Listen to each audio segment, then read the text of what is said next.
Chapter 1000. The black liquid was spreading up Shouting's neck. Shouting found it difficult to breathe, as if someone was strangling her neck. "Help! Help me!" Shouting's eyes bulged out, filled with horror.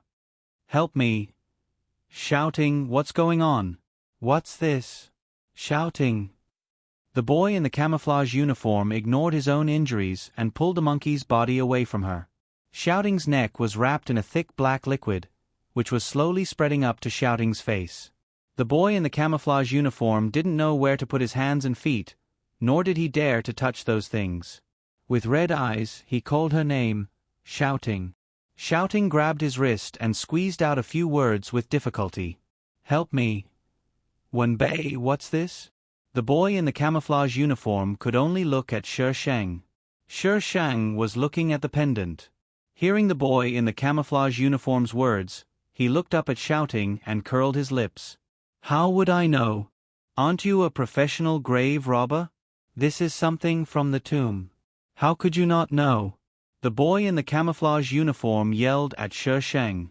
Shi Sheng put away the pendant, approached with his sword, and looked down at Shouting. The black liquid was close to Shouting's mouth and was going in little by little. Shouting made a sound in her throat, and her body kept twisting. Shouting. The boy in the camouflage uniform didn't know what was going on. He could only yell at Shi Sheng. "Wenbei, hurry up. What's going on? Save Shouting." "Ah!" Shi Sheng seemed to come to his senses. He glanced at Shouting and waved his hand. "Oh, she's hopeless. Prepare for her funeral. Wenbei. Why are you yelling? No matter how loud you shout, I can't save her." Shi Sheng glared at the boy in the camouflage uniform. "I'm a grave robber, not a medical student. Save me, save." Quite a bit of the black liquid had already entered Shouting's mouth. Some of the liquid was parting and heading towards her nose and ears. "You know what this is, don't you? You know how to stop them, don't you? Wenbei, please save Shouting. I was wrong just now. I apologize to you. Please save Shouting." The boy in the camouflage uniform suddenly knelt down before Shi Sheng in a very sincere manner. Shi Sheng really didn't know what it was. Wenbei didn't have it in her memory. How to save him? Moreover, they weren't even close, so why should she save them? Let me through." Shi Sheng subconsciously raised his sword and slashed at a man who suddenly appeared in the distance. The man's body strangely leaned to one side, and with a flicker of shadow, he appeared beside Shouting. Shi Sheng looked at the iron sword in confusion. "What's wrong with you?" "Iron sword. What does it have to do with me?" "Master, you're too slow." How could he be so fast? It couldn't be that there was something like teleportation in this plane, right? This didn't conform to the setting. "Young master." Aou caught up from behind. When he saw Shi Sheng holding his sword, he stopped abruptly. Why was it her again? "Who are you?" The boy in the camouflage uniform stared at the man who suddenly appeared. Su Nianji quickly sized up Shouting. Without turning his head, he asked, "Oh, where's my bag?" Aou gritted his teeth. "Young master, I lost my bag." He really had 8 lifetimes of bad luck to have such a young master. "What?" Su Nianji raised his voice. "Who allowed you to lose my bag?" "Young master, you lost your bag yourself. Have you forgotten? Don't you know how to pick it up for me? What can I do without my bag?" Su Nianji started to get irritated. "Hurry up and pick up my bag." "Young master, can you calm down a little?" Who knew where she had lost her bag? Su Nianji was going crazy. "I can't calm down without my bag. Is there something wrong with his brain?" Shi Sheng suddenly said. Aou looked serious. "Young master just has a bad temper. He's not crazy." "Aou!" Su Nianji screamed. "My bag, I want my bag. I want it now." Aou looked at Shi Sheng calmly. "Can I go over and knock young master out now?" Shi Sheng put the iron sword on his shoulder and tilted his head, gesturing for him to go over. Oru walked over to Su Nianji in a few steps. In front of the stunned people, he raised his hand and put it down. The space suddenly quieted down. Oru brought Su Nianji to the side, away from the female lead and the others. It was a three-way confrontation. Help! Shouting's painful moans broke the strange atmosphere. The boy in the camouflage uniform seemed to have been awakened. He looked at Oru. Can he save Shouting? Oru thought for a moment. Maybe. The boy in the camouflage uniform's eyes lit up. If you ask him to save Shouting, I can give you money. A lot of money, as long as you save Shouting. Oru shook his head. Young master needs to rest. The boy in the camouflage uniform seemed to be shocked by Oru's answer. After a while, he said, "This is a human life. How can you watch something happen to Shouting?" Oru looked away. "I won't watch. Ha ha ha ha. She liked this honest boy." Wenbei. The boy in the camouflage uniform glared at her. It was fine if she didn't help, but she was gloating.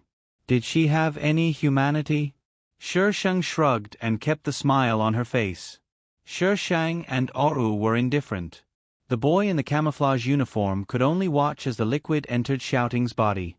He also wanted to use his hands to remove the liquid, but in the end, he retreated. Just like how Shouting saw Haozi's body. After the liquid entered Shouting's body, she stopped struggling. The ferocious expression on her face calmed down, and her breathing became weaker and weaker. Finally, she stopped breathing. She was dead. You'd better make her lose her ability to move, Oru suddenly said.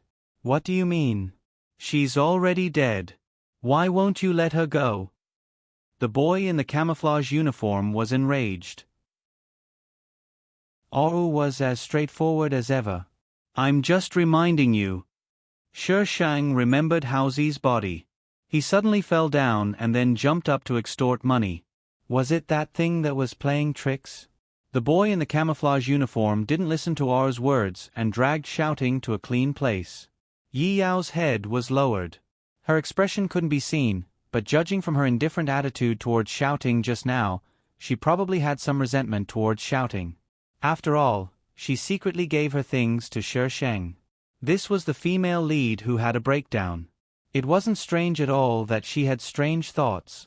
Shishang stood at the edge of the area, in case she had to run when the corpse came back to life. Oru saw her move and also moved away. The distance between the two of them shortened a lot. Shishang glanced at Su Nianji and chatted with the boy. Does he have a supernatural ability? What kind of chatting was this? It would be strange if he answered when he asked about someone's privacy. No, young master has learned ninjutsu, the boy answered honestly. The system still needs to go offline to calm down. ## today's cherry blossom flavored vote ## monthly votes cast #. Chapter 1001. What the hell was ninjutsu? How could ninjutsu have such an ability? Were they bullying her because she had never learned it before? Shishang took out some sunflower seeds and squatted beside Oru. What are you guys doing here? The young master wants to come in. He wants to come in and die. Are you going to die with him? Why didn't he have such a loyal bodyguard? Oru glanced at Shishang and answered seriously, I will protect the young master. Shishang's gossipy eyes moved between the two of them. How passionate! Oru felt a little uncomfortable under Shishang's gaze. Compared to before, her gaze now made him feel even more uncomfortable. What he didn't understand even more was that she still had the energy to chew on sunflower seeds and chat under such circumstances. She even brought sunflower seeds into the tomb. What a weirdo. What is he studying? Shishang moved closer to Oru.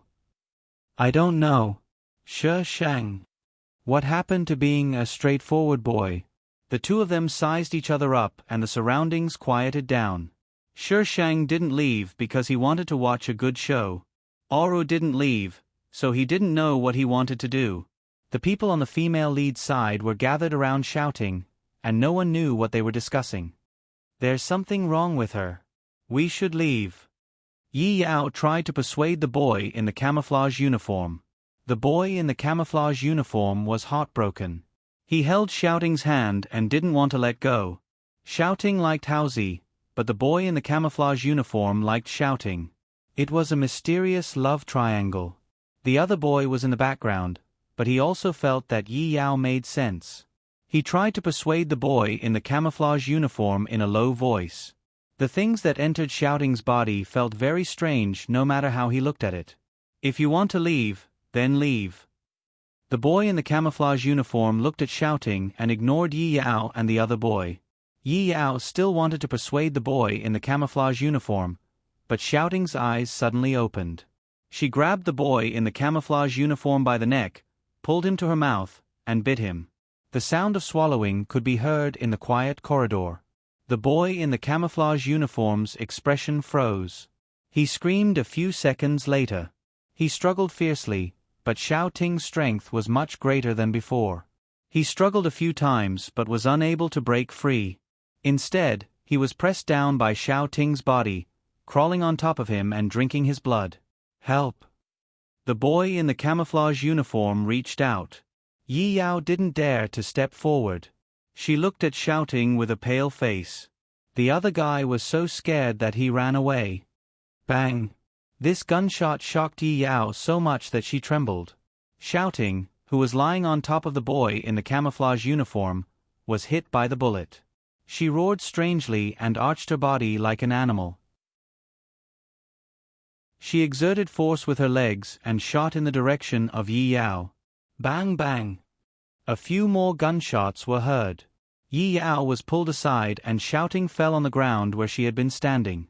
A group of people rushed out of the darkness and quickly took care of Shouting. Are you okay? The person holding Yi Yao asked her nervously. Yi Yao panted and shook her head. I'm fine. Thank you. How did she become like this?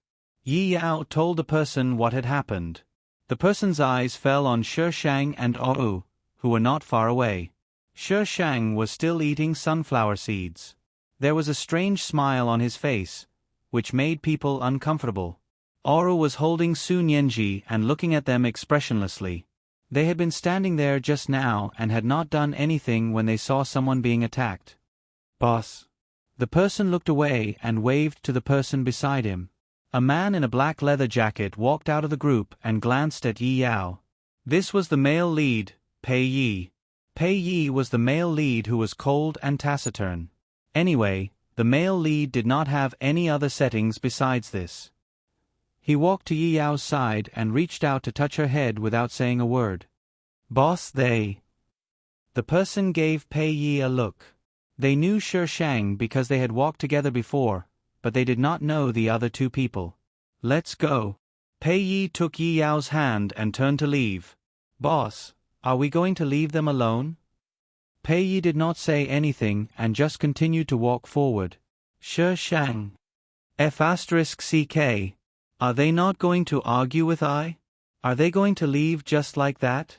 The person did not dare to say anything else and left with Pei Yi. Yi Yao looked back at Shishang. She was probably still thinking about her pendant. This group of people came quickly and left quickly. Soon, the walkway was quiet again.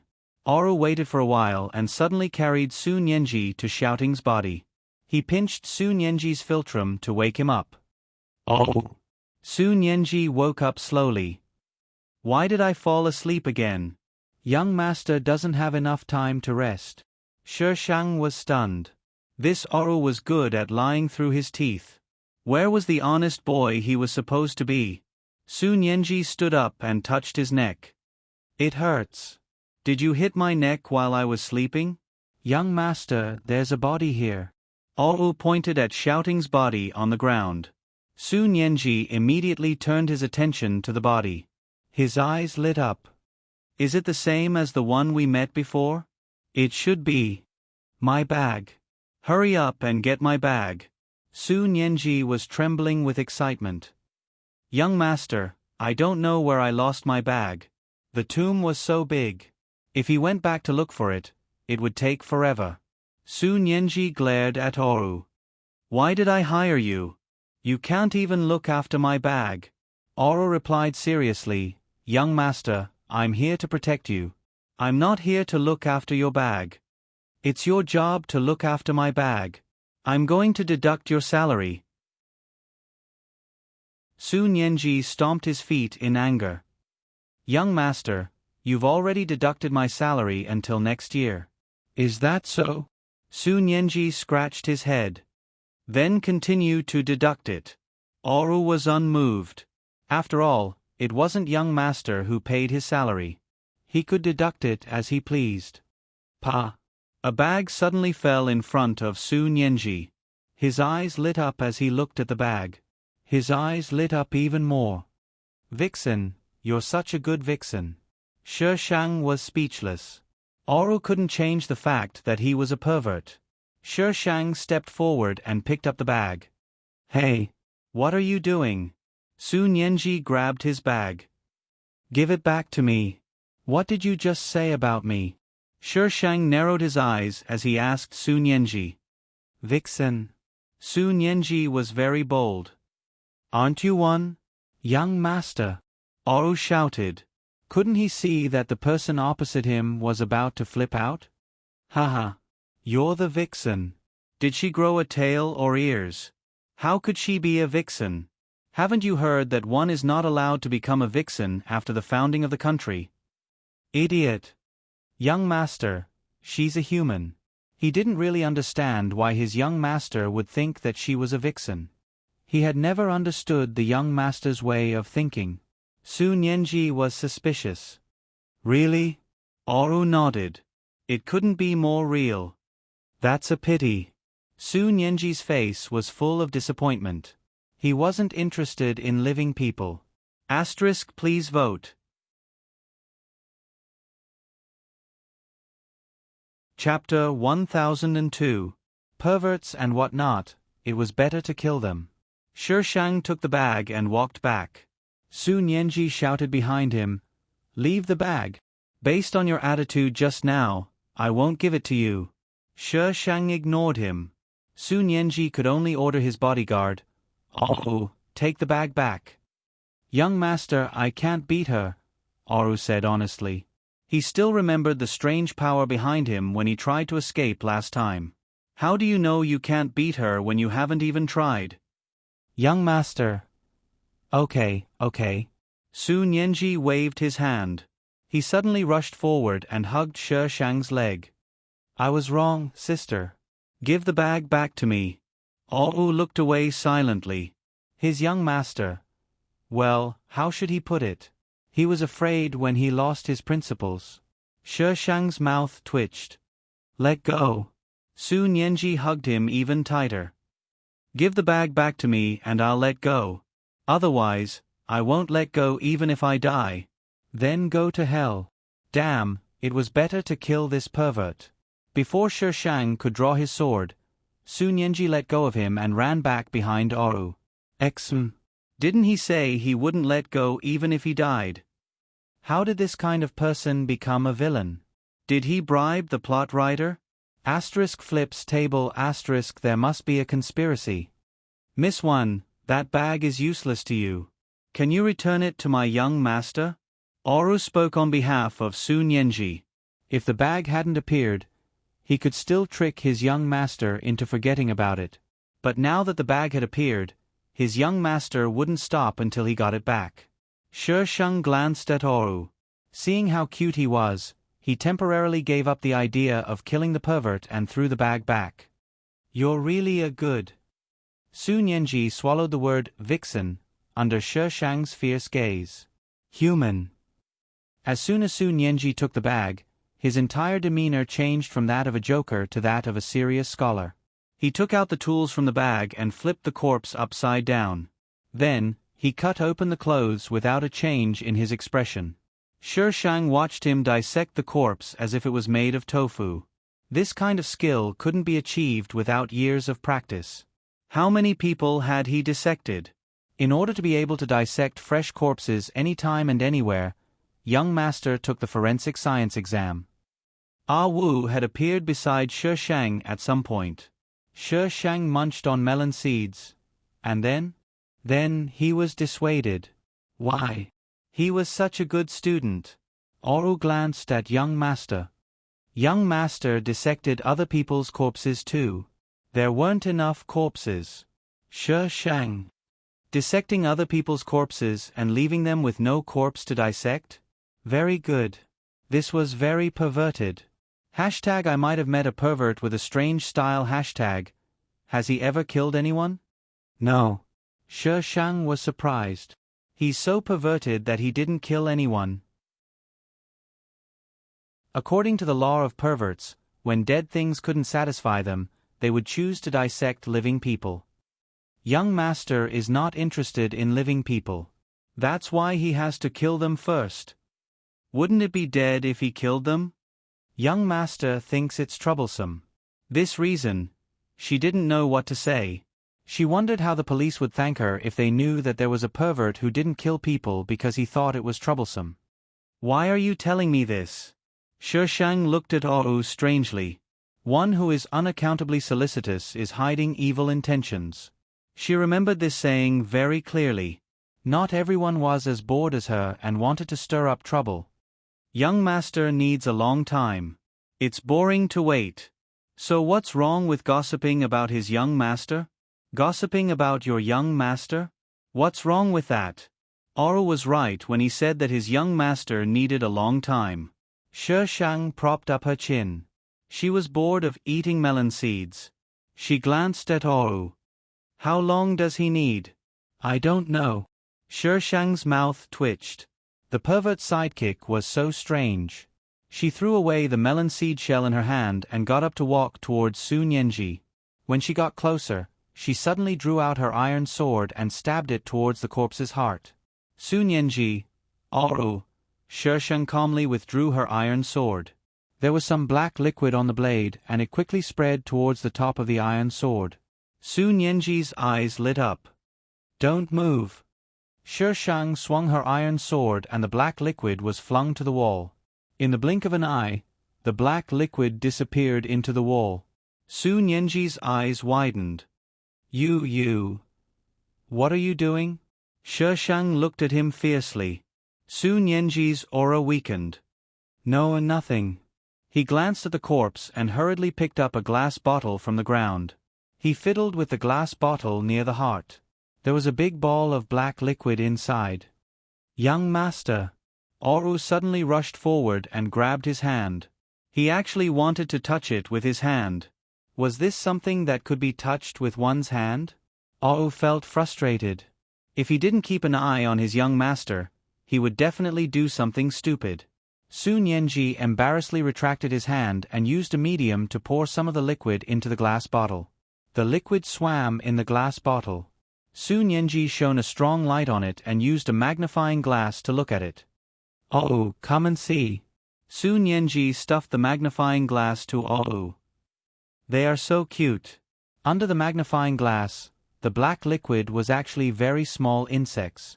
They were pitch black and oval-shaped. Oru couldn't agree at all. How was this thing cute? Cute my ass. Oru hurriedly checked the lid. Not only did he close it tightly, but he also took out some glue and sealed it. Oru, you will suffocate them. Sun Yanji stopped Oru. Young master, I am thinking about your safety. Even if you die, you will still have a corpse. Oru said seriously. Sun Yanji thought about it and probably felt that Oru had a point, so he didn't stop him. Shi Shang. I don't want to play with this perverted duo anymore. Shi Shang held his sword and turned around. Miss Wen, where are you going? To kill someone. Can you leave the corpse to me? Sun Yanji suddenly caught up with her, his eyes full of expectation. Why should I leave it to you? Do you want to eat it? How much did he like corpses? He might as well marry a corpse in the future. Human flesh is delicious. Shi Shang was shocked. Have you eaten human flesh before? No. Sun Yanji shook his head. Why would I eat that kind of thing? Then how do you know it is delicious? You scared me to death. Intuition, Sun Yanji said. Can you leave the corpse to me or not? Young master. Oru looked at the mess on the ground, then looked at Sun Yenji who was following behind Shi Sheng. He quickly threw the corpse into his bag and ran after them. Asterisk, this is a fake group. Little fairy. It's raining today. It's so cold. Cherub. I bet a pack of spicy sticks that she will ask for votes next. System. I bet 2 packs of spicy sticks. System owner. 3 packs of spicy sticks. Shi Shang, munching on sunflower seeds. Little fairy. You guys are about to start school. Ha ha ha ha, the rain shows that you guys haven't finished your homework yet. Cherub. System owner. Shi Shang. You guys are still quibbling. Give me the spicy sticks. System notification. Cherub, the system, and the system owner have left this group. Chapter 1003. Sun Yenji was not only perverted, but also annoying. This was the conclusion that Shi Shang came to after being stalked by Sun Yenji. When she pulled out her sword, Sun Yenji immediately hugged her thigh and called her sister. She had never seen such a shameless person. Compared to Sun Yenji, the sometimes honest and sometimes scheming boy was much more pleasing to the eye. When are we going to kill someone? Kill my ass. Did you see anyone? Shi Shang replied in annoyance. There was not even a ghost here. So what was she doing here? Shi Shang felt that Sun Yenji might have made him mentally retarded. Indeed, one should not be too close to a mentally retarded person. It was easy to be infected. Yes. Sun Yenji nodded and pointed to a fork in the road. Isn't that a person? Shi Shang looked at Sun Yenji strangely and then looked in the direction he was pointing. A wall blocked her view, so she could only take 2 steps back and shine the flashlight in that direction. Where is the person? The walkway was empty. There was not even a ghost, let alone a person. That's strange. I saw it. Sun Yenji walked in that direction. How come it's gone? Oh, did you see it? Oru was walking behind him. He had not reached the fork in the road, so how could he see inside? Shi Shang looked at the walkway again. After confirming that there was nothing there, he continued to walk forward. Sun Yenji hesitated for a while and then caught up with Shi Sheng. I really saw someone. Could it be a ghost? As he spoke, he became excited again. It would be great if I could catch a ghost for research. Shi Sheng. Haha, if there was a ghost, you would be the first one to die. You want to research? Go ahead, you idiot. Sun Yenji couldn't forget the people he met, so he kept telling Shi Shang about his little knowledge. However, in front of Shi Shang, an old monster who had seen all kinds of monsters, Sun Yenji's little knowledge was like kindergarten knowledge. Can you calm him down?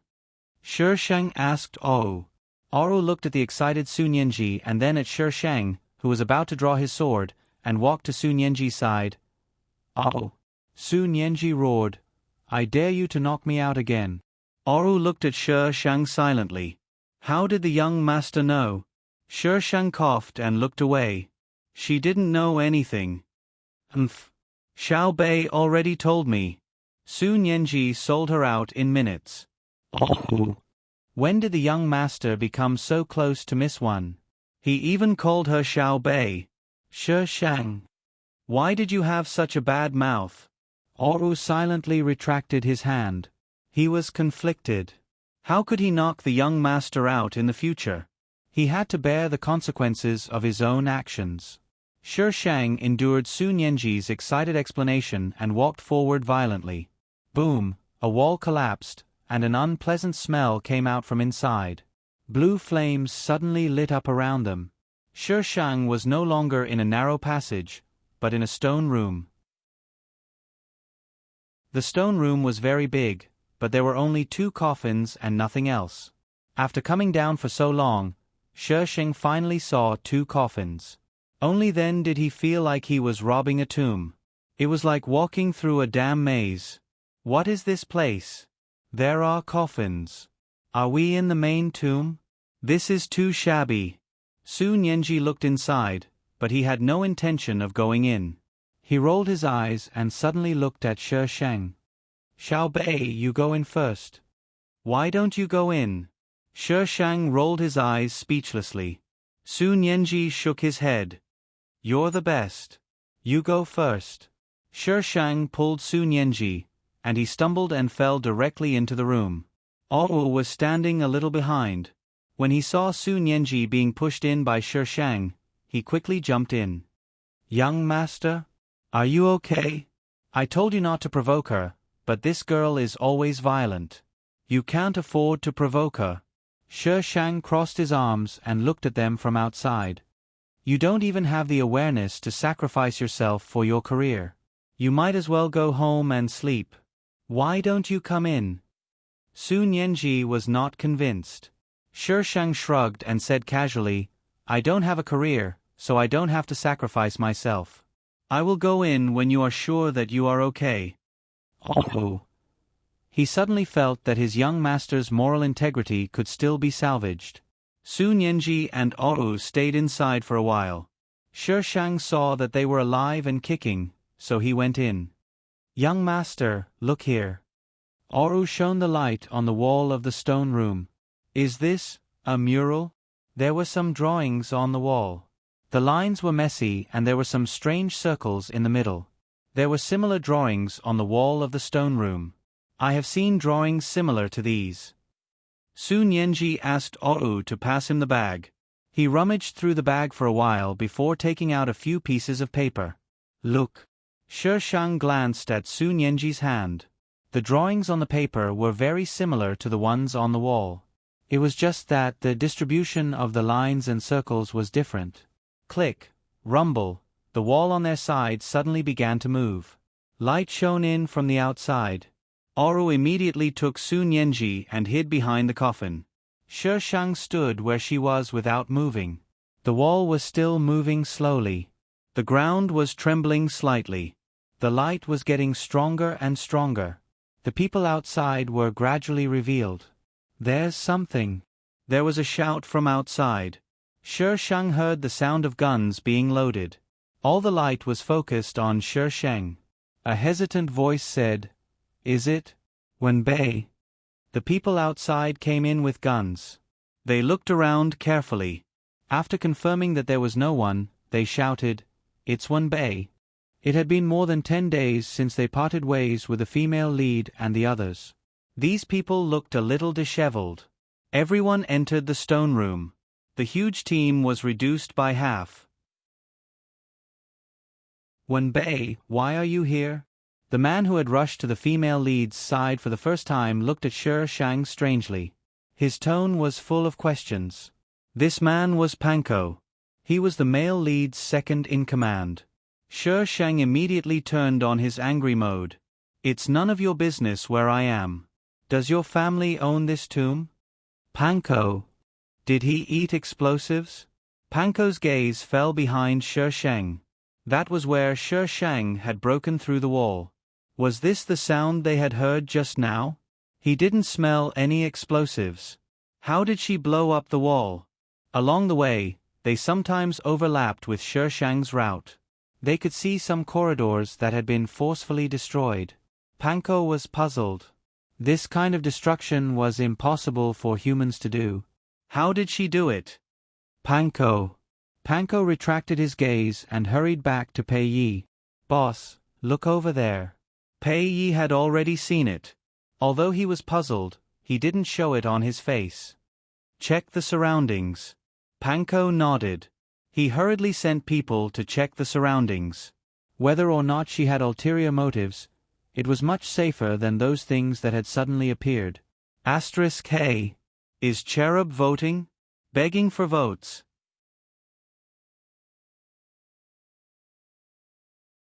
Chapter 1004. There are 2 more people here. Oru and Su Nianji were discovered. They had already seen them before, so they were not surprised. They just stared at them warily, in case they were ambushed. Oru was only responsible for Su Nianji's safety. As long as these people did not cause trouble, he would not take the initiative to do anything. Of course, if Su Nianji wanted to cause trouble, He would have no choice but to listen to Su Nianji. After they finished checking the surroundings, Pei Yi walked up to Shi Sheng. The pendant. Shi Sheng tilted his head and looked at Yi Yao in the crowd. He narrowed his eyes. You want it? It's mine. Yi Yao looked nervous. My father left it to me. Can you give it back to me? Shi Sheng raised his eyebrows. It's my reward for saving you. Do you still want it back? They agreed on their own. I didn't agree to it. Yi Yao bit her lip. But Xiao Bei still saved you. That's the truth. You're being ungrateful. Su Nianji suddenly interrupted. Young master. Oru pulled Su Nianji back. This is her business. Why are you interfering? Yi Yao was probably triggered by the words ungrateful. She suddenly became agitated. She threatened me. She had never thought of giving it back to her. If it wasn't for shouting, the pendant. Pei Yi was like a recorder. He did not even change his tone. No. Shi Shang laughed arrogantly. Come and snatch it from me if you can. There was no way he could take back something that was already in Ai's hands. Pei Ye's brows furrowed slightly before he suddenly attacked Shi Shang's face. Hey! This male lead Darren can do it. The iron sword suddenly appeared in Shi Shang's hand. Pei Yi narrowed his eyes and quickly retreated. He stared coldly at the iron sword. Danger! That sword. Shi Shang didn't give Pei Yi a chance to analyze the situation. He raised his sword and slashed at Pei Yi. Shi Shang tried to kill Pei Yi, but he was met with resistance as usual. It's been so long, but the host still hasn't given up on this idea. Shi Shang gritted his teeth. If I can't kill you, then I'll beat you up. Shi Shang threw the iron sword away and beat Pei Yi up. Pei Ye's men were probably scared out of their wits. It took them a while to react before they swarmed forward. Shi Shang fought 1 against 10 and defeated all of them. Shi Shang clapped his hands and flicked his bangs. King retards. You want to fight I? When I started fighting, your ancestors weren't even born yet. Her expression was confident and arrogant. Her beautiful face was filled with arrogance. She had the aura of a king who was #1 in the world. Some of the men lying on the ground had already fainted. Some were so angry that they wanted to vomit blood. They had so many people, but they couldn't beat a woman. They looked at Pei Yi, who was also lying on the ground. They felt much better. Even their boss couldn't beat her. It didn't seem wrong that they couldn't beat her. Ah! Yi Yao suddenly screamed. Shi Shang turned around and saw the female lead flying into one of the coffins. The iron sword stood in the air, buzzing and vibrating. Shi Shang. She actually wanted to take it. The female lead was indeed bold. Yi Yao held her forehead. Blood flowed from her fingertips and dripped onto the coffin. The top of the coffin was translucent. She could see what was inside. Ah! Yi Yao screamed. She fell from the coffin and crawled to Pei Ye's side on all fours. Everyone was confused by Yi Yao's change. Su Nianji, on the other hand, ran to the coffin excitedly and leaned forward to take a look. Shi Sheng followed him. He glanced at it and the corner of his mouth twitched. Is this an egg? A dinosaur egg? There was a huge egg in the coffin. Only a dinosaur egg could compare to its size. What kind of cat biscuit was to put an egg in a coffin? No, why would the female lead scream when she saw an egg? Even if it was, a little big, it was still within the range of her knowledge. It hadn't broken through the universe, right? Shi Shang glanced sideways at the trembling Yi Yao. So what did our female lead see? There was also an egg in the other coffin. The 2 eggs looked exactly the same. There was no difference. Even the size was similar. Su Nianji's eyes lit up. He said excitedly, "Oh, open it. Young master, it's not safe." Oh didn't move. They didn't know what was inside. What if it was dangerous? Open it. Su Nianji raised his voice and started to make trouble. Hurry up. If you don't do it, I'll do it myself. Oru looked at his and Su Nianji's positions. It would be difficult to secretly knock him out. He could only walk to the coffin. The coffin was an outer one. When Oru pried it open, he found that it was a transparent coffin. The egg was like an exhibit in a museum. Shi Shang felt that Yi Yao must have seen something else inside. She quickly retreated to the side and took out a defensive talisman just in case. Continue. Su Nianji urged Oru. Oru glanced in Shi Shang's direction. She had retreated so far away. There might be something strange inside. Shi Shang was like a warning device.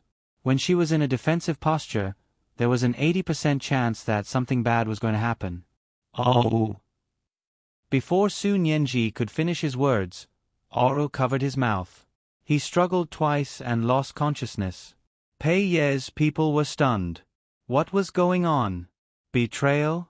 But it didn't look like it. Oru carried Su Nianji to Shi Shang. Shi Shang said maliciously, "If he wants to die, let him. You'll be free if he dies. Why are you stopping him?" "If he dies, I have to die too," Oru answered honestly. If he would be free if Su Nianji died, he would have ordered his people to kill him already. Shi Shang laughed gloatingly. "That's a pity." Shi Shang and Oru went back to watching the show. The scene overlapped with the previous one. The only difference was that Pei Yi and the others were standing last time. This time, they were lying down. "What did you see?" Pei Yi supported Yi Yao. He ignored the wounds on his face and asked her. Yi Yao was trembling all over. Her face was as pale as a sheet. She said in a voice as soft as a mosquito, "Monster? Monster?" They had seen a lot of monsters since they entered this place. There were dead bodies that suddenly came back to life. There were strange-looking creatures and maze-like tunnels. Pei Yi glanced at the transparent coffin. There was a light source over there. It made the egg look crystal clear. Other than being a little bigger, there was nothing strange about it. The people over there were very calm. They probably didn't see it. So only Yi Yao saw it? Pei Yi shifted his gaze to Shi Shang. This woman actually dared to hit him. No, she wanted to kill him. When they first fought, he felt a murderous aura. She wanted to kill him. But he didn't know why she gave up in the end. Pei Yi didn't doubt that he was no match for her if she really wanted to kill him. When Bei I've said it many times. My Weibo nickname is Little Fairy Shi Shang. Don't get the wrong person, okay? This is so King awkward.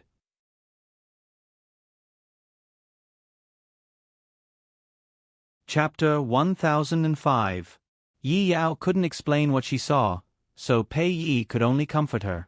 It was normal for a man of few words to lower his bottom line in front of a female lead.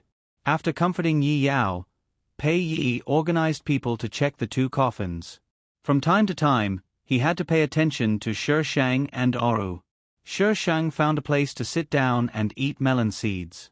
Oru was very suspicious. She ate melon seeds all day long. Didn't she get heady? He almost didn't see her eat anything. She only nibbled on a few green fruits that he didn't know where she got them from. Every time, she ate them with a disgusted expression. Her pockets were like a treasure bag. He could take anything out of her pockets. Oru checked their food. Most of their food was with the people they hired. They hadn't seen them since they got separated. So there wasn't much food left. If they continued to stay inside, they might not be able to get out in the end. "Miss Wan, how many supplies do you have?" Oru asked Shi Shang. "No." Shi Shang spread his hands. "Where do you think I put the food?" Oru looked her up and down. She didn't have anything with her. "Then you. Where did she get things from every time?" Shi Shang leaned towards Oru and said mysteriously, "Actually, I'm an immortal. I know magic." Oru. This joke wasn't funny at all. "You don't believe me?" Shi Shang raised his eyebrows. "Miss Wan, this is not credible. Which immortal would be so down to earth and eat melon seeds and watch the fun? Wouldn't it be a big deal? Most importantly, according to what he knew, Shouldn't immortals be compassionate? Look at all the things she had done along the way. Which one of them had anything to do with compassion? Oh, you're not cute at all. Shi Shang ignored Oh after saying this. He ate melon seeds and watched the people tinker with the transparent coffin. However, the transparent coffin didn't have any cracks. The group of people looked at it for a long time but still couldn't find a way to open it. Shi Shang stealthily made the iron sword fly over and hang it over the transparent coffin. Oh glared at her. Miss Wan, what do you want? Shi Shang mouthed silently. The iron sword suddenly fell down and the sharp blade pierced into the transparent coffin. This sudden turn of events frightened the group of people, causing them to retreat one after another. They looked at the iron sword that had suddenly descended in horror. This sword, wasn't it Wen Bei's? Everyone, including Pei Yi, looked at Shi Shang at the same time. Shi Shang was eating sunflower seeds calmly. Kacha kacha. It was not the sound of Shi Shang cracking melon seeds. It was coming from right in front of them. The surface of the transparent coffin was cracking like a spider web. The iron sword was suddenly pulled out, creating a strong wind. The transparent coffin was completely cracked open. The broken pieces scattered around and the big egg inside was exposed. The big egg suddenly started to shake as soon as it came into contact with the air. The iron sword hung in the middle and moved with the movement of the egg, as if it was looking for a position. The big egg suddenly rolled out of the coffin. The people around it made way in horror. This egg was actually alive. The big egg rolled out of the way. The iron sword chased after it and fell from time to time. However, it missed every time. Buzz. The iron sword was enraged. It emitted a layer of cold air, causing the surrounding temperature to drop. The big egg paused. It swayed left and right and suddenly rolled towards Yi Yao. Yi Yao looked at the big egg. Her eyes widened in horror. She shook her head. Don't come over. Don't come over. The big egg didn't listen to Yi Yao and ran into her arms. Ah! Yi Yao screamed and tried to push the big egg away. However, the big egg seemed to have recognized her and stuck to her body. The woman and the egg were in a tug-of-war. The iron sword couldn't hit the big egg. It could only ask Shi Shang for help. Was it going to attack together? Or what? Whatever. She would be happy if she could kill the female lead. The iron sword received Shi Shang's order and slashed wildly. It liked this bold and unpretentious method. But why couldn't it hit the egg? When Shi Shang didn't use the iron sword, it was also very destructive. The whole tomb was almost destroyed by it, but the female lead and the egg were still fine. Wen Bei, what are you doing? Panko and the others couldn't get close to Yi Yao. They could only shout at Shi Shang. Stop your sword. This sword could actually move by itself. This was too overturning their worldview. Well, the things inside had already overturned their worldview. What does it have to do with me? It couldn't control itself. Shi Shang shirked the responsibility without changing his expression. Panko, can't you make your sword stop? Who are you kidding? Wen Bei. Panko wanted to rush to Shi Shang, but Pei Yi pulled him back. He looked at Pei Yi in confusion. Boss. Pei Yi stated the truth calmly. You can't beat her. Panko choked. The scene of him being beaten came to mind. How could a woman be so violent? Pei Yi and Panko walked to the female lead. They wanted to push the egg away from her, but the egg was much stronger than they thought. There was a sword on top of it that could come down at any time, which made it even more difficult. Shi Shang shook his head and sighed. She's indeed the female lead. She couldn't even be killed. Just as Shi Shang finished speaking, a few stones fell from above her head and landed in front of her. If she hadn't retreated quickly, she wouldn't have been able to keep her pig trotters. F***ck.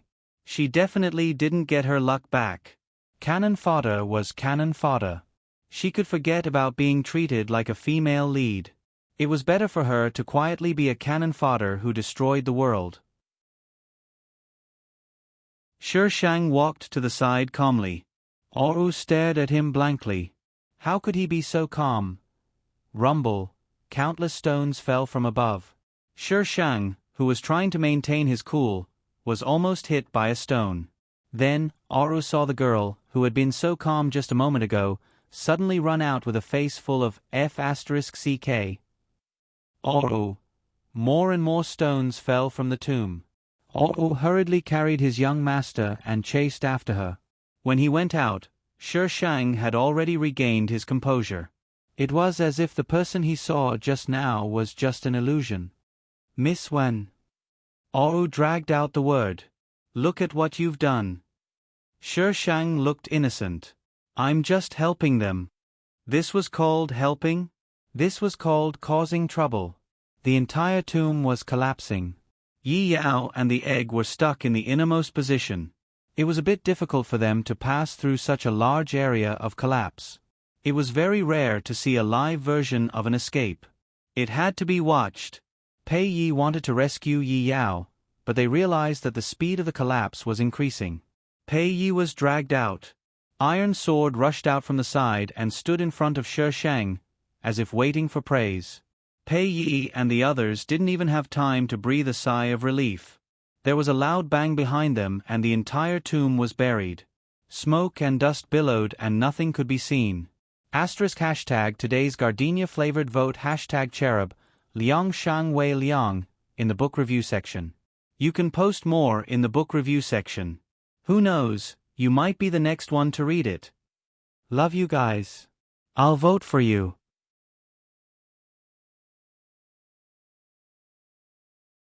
Chapter 1006.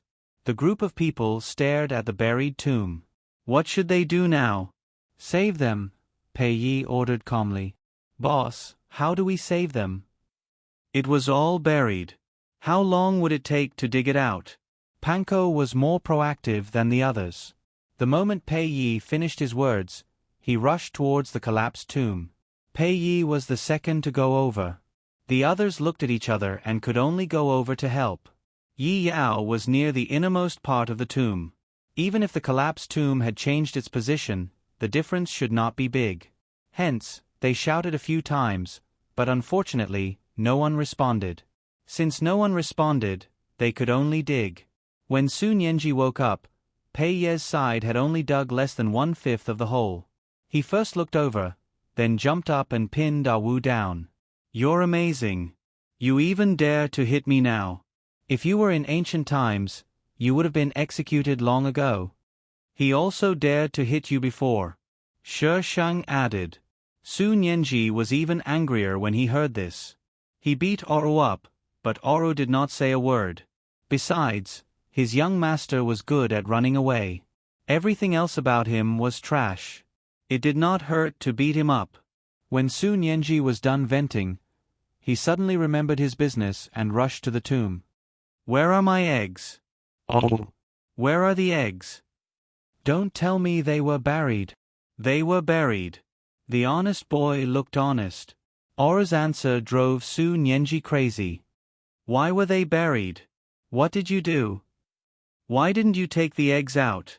I don't care. I want the eggs. Go and dig them out for me. Oh. He was not the one who collapsed the tomb.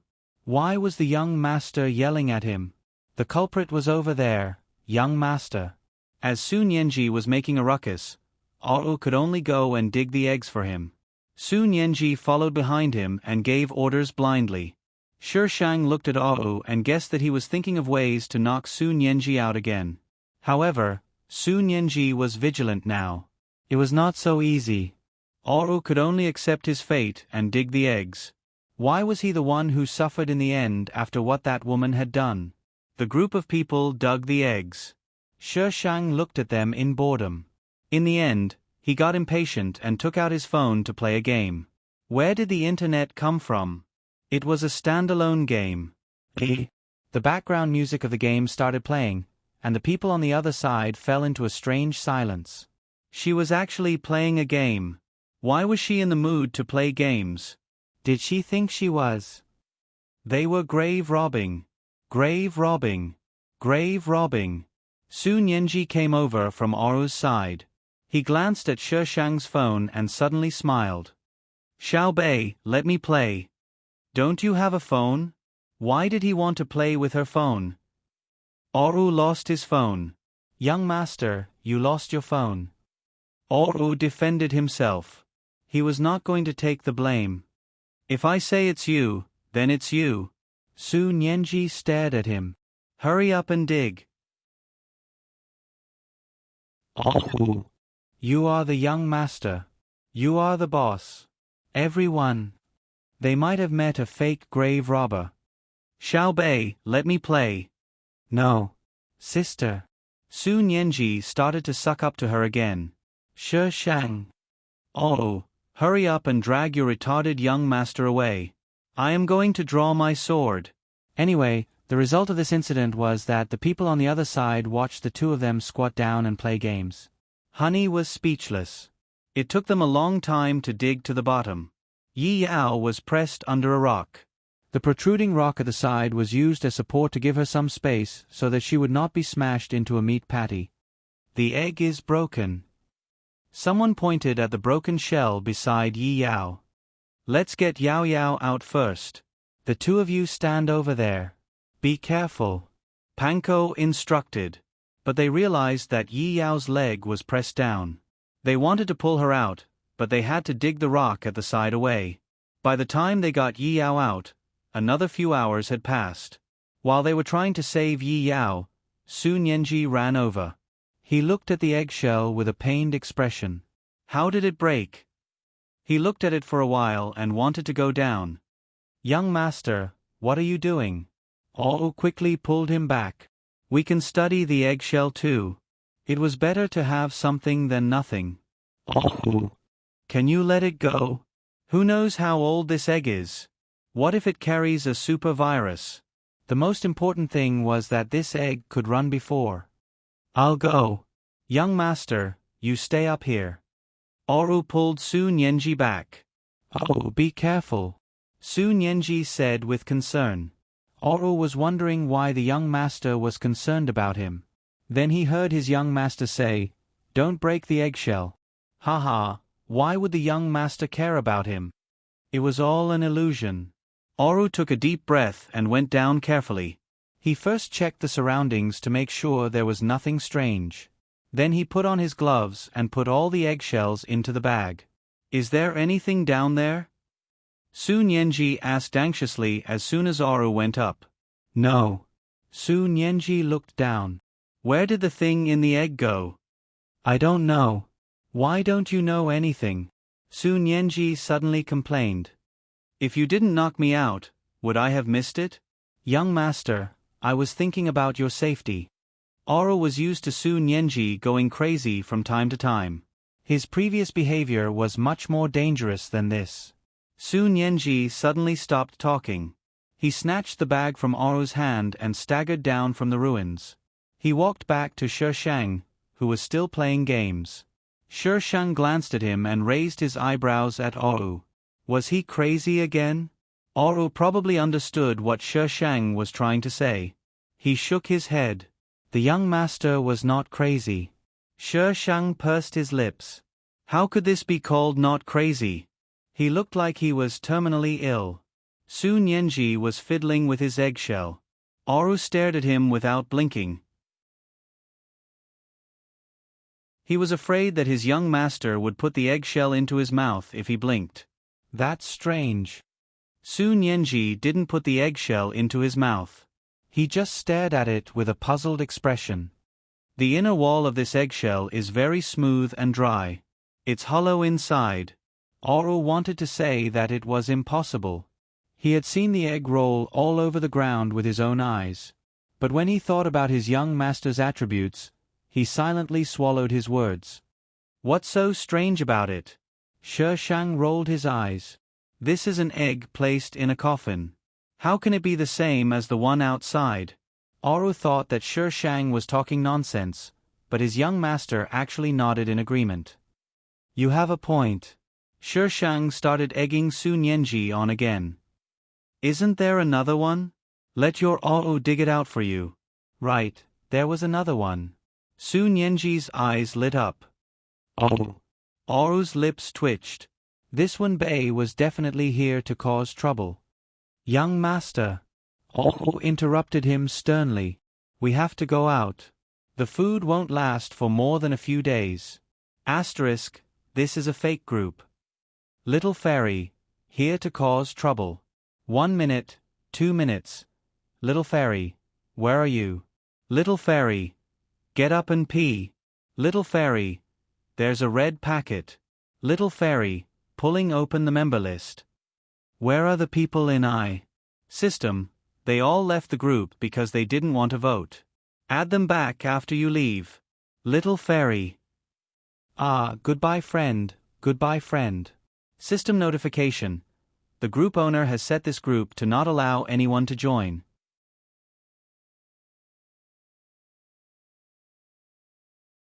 Chapter 1007. Not only did they not have enough supplies, but Pei Yi and the others also did not have enough supplies. Yi Yao was still unconscious, so they decided to leave first. This place was too strange. Take the egg for example. With so many people watching, it could have rolled on the ground by itself. But when the egg broke, there was nothing inside. Or rather, that thing had already run away. What was inside? There were already so many strange things here. If there was another one, it would make their scalps go numb. They weren't people who hadn't seen the world, but it was definitely their first time seeing such a bizarre tomb. Almost 90% of them agreed to leave first. The remaining 10% did not say anything. Boss, Yi Yao needs to be sent to the hospital, Panko reminded Pei Yi. Pei Yi looked at the unconscious Yi Yao and pondered for a moment. Then he ordered, rest and prepare to leave. Everyone heaved a sigh of relief. They were really afraid that Pei Yi would not agree. The people here were settled, but the Oru was in trouble. Su Nianji grumbled unhappily, we can leave after digging out the egg. Shi Shang answered calmly, based on the extent of the collapse, if he were to dig out the coffin alone, all of you would be dead by the time he dug it out. Don't we still have you? Su Nianji looked at Shi Shang expectantly. Shi Shang laughed coldly and stretched out his hands. Look at my hands. Do I look like I'm here to dig for you? This pervert actually wants to order me around. Scary. You have that sword. Su Nianji was even more expectant. You said it yourself. It's a sword, not an excavator. Shi Shang paused and looked sideways. He smiled mockingly. Besides, why should I help you? We're friends. Su Nianji raised his voice. Shouldn't friends help each other? We even played games and ate sunflower seeds together. Friends? Who would be friends with a pervert? You called I a vixen in the beginning. Do you think that I don't remember? Shi Shang said maliciously, it's not safe to sleep with someone you've slept with now, let alone now when your life is at stake. Su Nianji opened his mouth, but no sound came out. He looked at the Shi Shang for a long time. In that case, fine. Just as he finished speaking, he suddenly lowered his body and hugged Shi Shang's thigh. Sister, please help me. You're the best. I admire you the most. The male lead's fans. Was this a godly turn of events? Oru couldn't bear to look at it and looked away. However, he moved closer to Su Nianji, ready to knock him out if he caused trouble. Let go of your grandpa. No, I won't let go if you don't help me. F***K. Shi Shang was so angry that he cursed and grabbed the iron sword next to him. Sensing danger, Su Nianji immediately let go of Shi Shang. Xiao Bei, no one will want you if you're so fierce. Shi Shang glared at him. It's none of your business. If you dare to hug I's thigh again, I'll chop you up. Su Nianji muttered, aren't thighs meant to be hugged by people? Oh. Young master, can you please keep a low profile when hugging someone's thigh? You're so shameless. I'll just knock you out. Oru walked behind Su Nianji. As soon as he raised his hand, Su Nianji turned his head. Oh. I want the other egg. Oru closed his eyes and quickly chopped down. The whole world fell silent. Well done. Shi Shang gave Oru a thumbs up. Oru was devastated. If it weren't for you encouraging the young master, I wouldn't have had to knock him out. The young master will make a fuss when he wakes up. It's better to let the young master sleep for a longer time. They were ready to go out, but Shi Shang was not. He still had to do her stupid side task. So Shi Shang did not go with them. Oru also felt that it was better to separate Su Nianji and Shi Shang. The young master was already hard to please. If there was another person involved, it would be even harder to please. Shi Shang waited for everyone to leave. He stood for a while and then slowly walked to the ruins. Shi Shang stabbed the iron sword into the ground. Dig out that coffin. Iron sword. Very good. Now it had to do a part-time job of digging. Did it have to do a part-time job of building houses in the future? How infuriating. Why did it have such a master? The depressed iron sword destroyed the tomb again and revealed the coffin. After being hit by so many stones, the coffin was still intact. Shi Shang pried open the coffin and revealed the transparent coffin inside. Shi Shang knocked on the transparent coffin lid with his sword. What was this thing made of? It looked like glass, but it definitely did not feel like glass when he touched it. It felt more like jade. But was there such a thing as transparent jade? Shi Shang walked around the coffin and looked at it for a while. There was nothing on the coffin except for the egg. Shi Shang paused. He raised the iron sword and hacked at the coffin. The iron sword split the coffin into two halves. At the same time, the egg was also destroyed. Shi Shang took a few steps back and frowned in disgust. What the hell is this? Was it expired?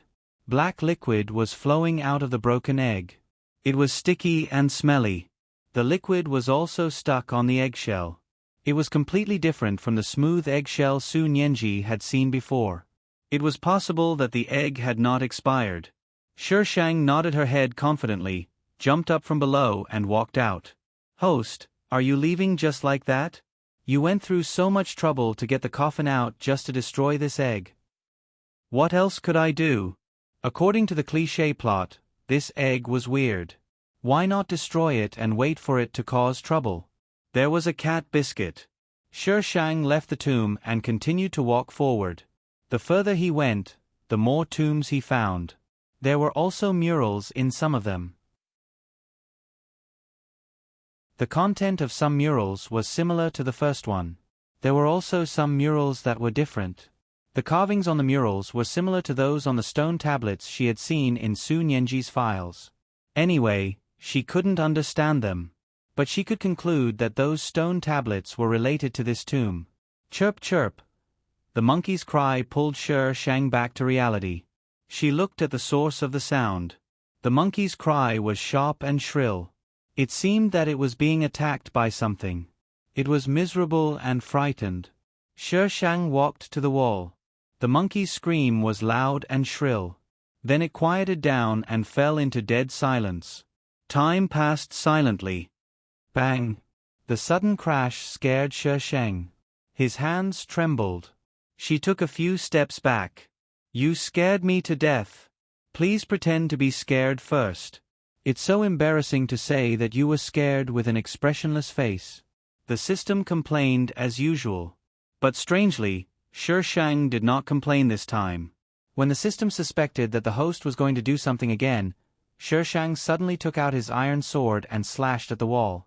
The wall suddenly collapsed. It was dark and silent. Shi Shang shone the flashlight in that direction. There was a faint black object on the ground. The surroundings were so empty that the flashlight could not illuminate everything. Shi Shang focused the light on a black object. It was similar to the monkeys she had seen before. The fur on its body was riddled with holes as if it had been bitten by something. Hey, cherub. Do you want to vote?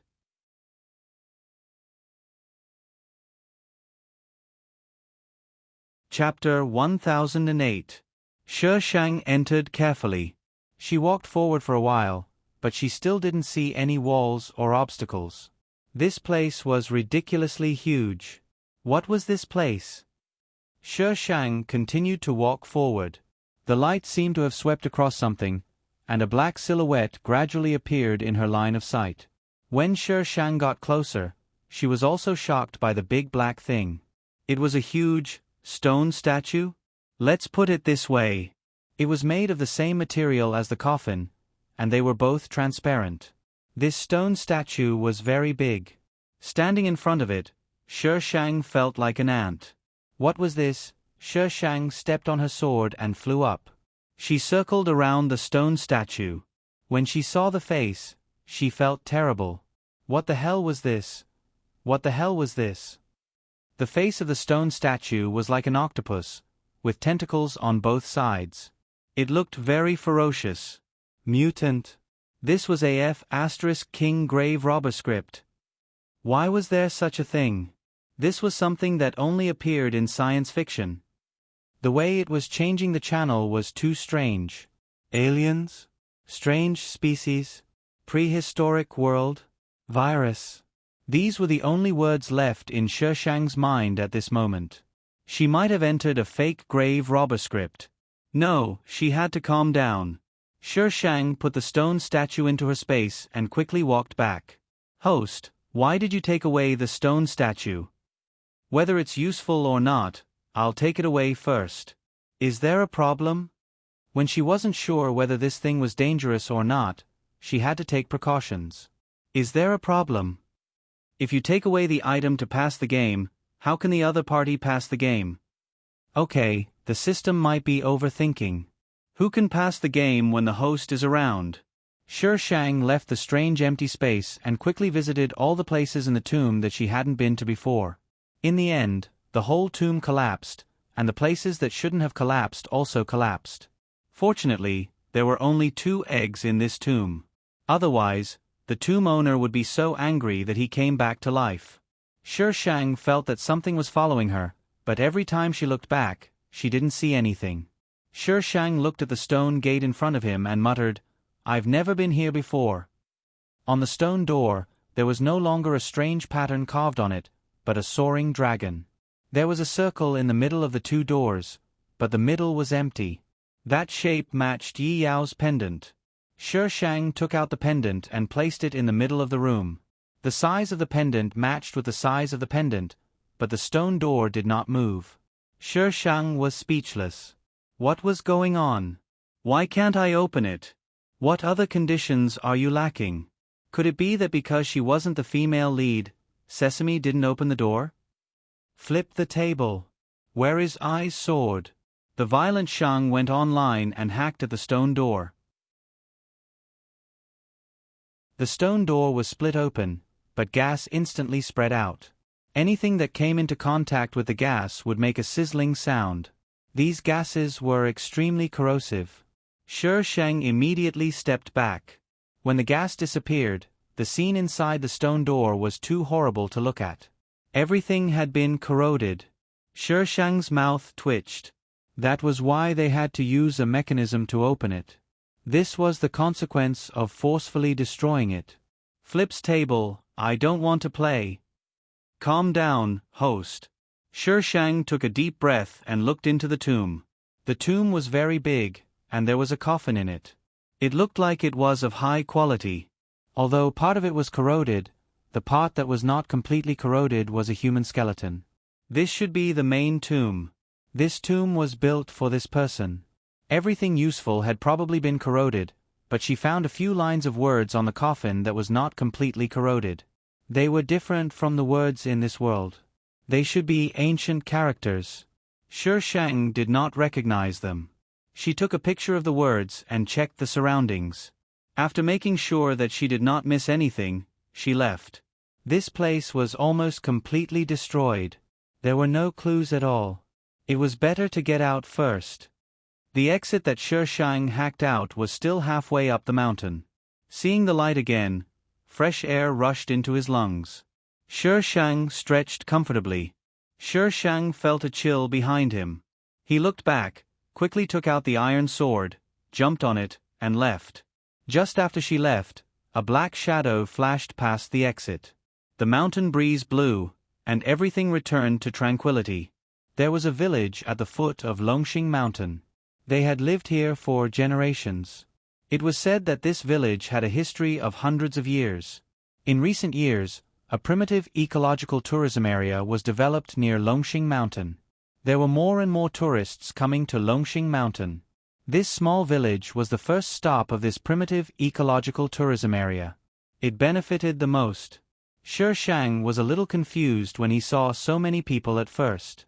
He only reacted later. When they came in, they went around this village.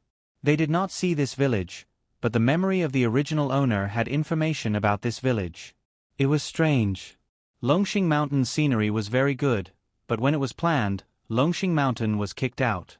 To go to the scenic area, they had to go around Longxing Mountain. Little girl, are you alone? Do you want a tour guide? 120 yuan a day, including accommodation. I only need 100 yuan a day. I am familiar with this area. Little girl, if you ask me to show you the way, you will not lose out. When Shi Shang entered the village, he met many local residents who were doing business. Shi Shang rejected them. He went into the village to find a farmhouse to rest, wash up, and have a good meal. Recently, there has been a lot of noise coming from Longxing Mountain. I don't know what's going on. Didn't someone go up the mountain not long ago? Since then, the mountain has not been peaceful. I think those people have angered. Before the man finished speaking, a spoon flew over and smashed in front of him. A loud voice came, "What are you talking about? Can't you see that there are guests outside? Go and greet them." Okay. The man responded and quickly ran to the door to greet the guests. The other man also turned around to do other things. Shi Shang lowered his head and drank tea. It was quite delicious. After eating and drinking, Shi Shang stretched and went out. The sun was a little strong outside, making people's skin feel hot. There seemed to be a rising heat wave around. You think it's yours just because you say it's yours? What evidence do you have? Give it back to me. Why, it's not yours. Why do you want to fight? You really want to fight, F***CK. A quarrel suddenly sounded from the side. Shi Shang looked sideways and saw a few people gathered together. Two young men were wrestling. One of the young men was holding something in his hand, which reflected light faintly as it swayed. Shi Shang looked away, yawned, and prepared to go back to his room to sleep. He had not had a good rest in the tomb. Just as he was going down the stairs, the two men were suddenly separated. A few men pressed them to the ground. What are you doing? Who are you? The two young men struggled hard. Police. This reprimand instantly silenced the crowd.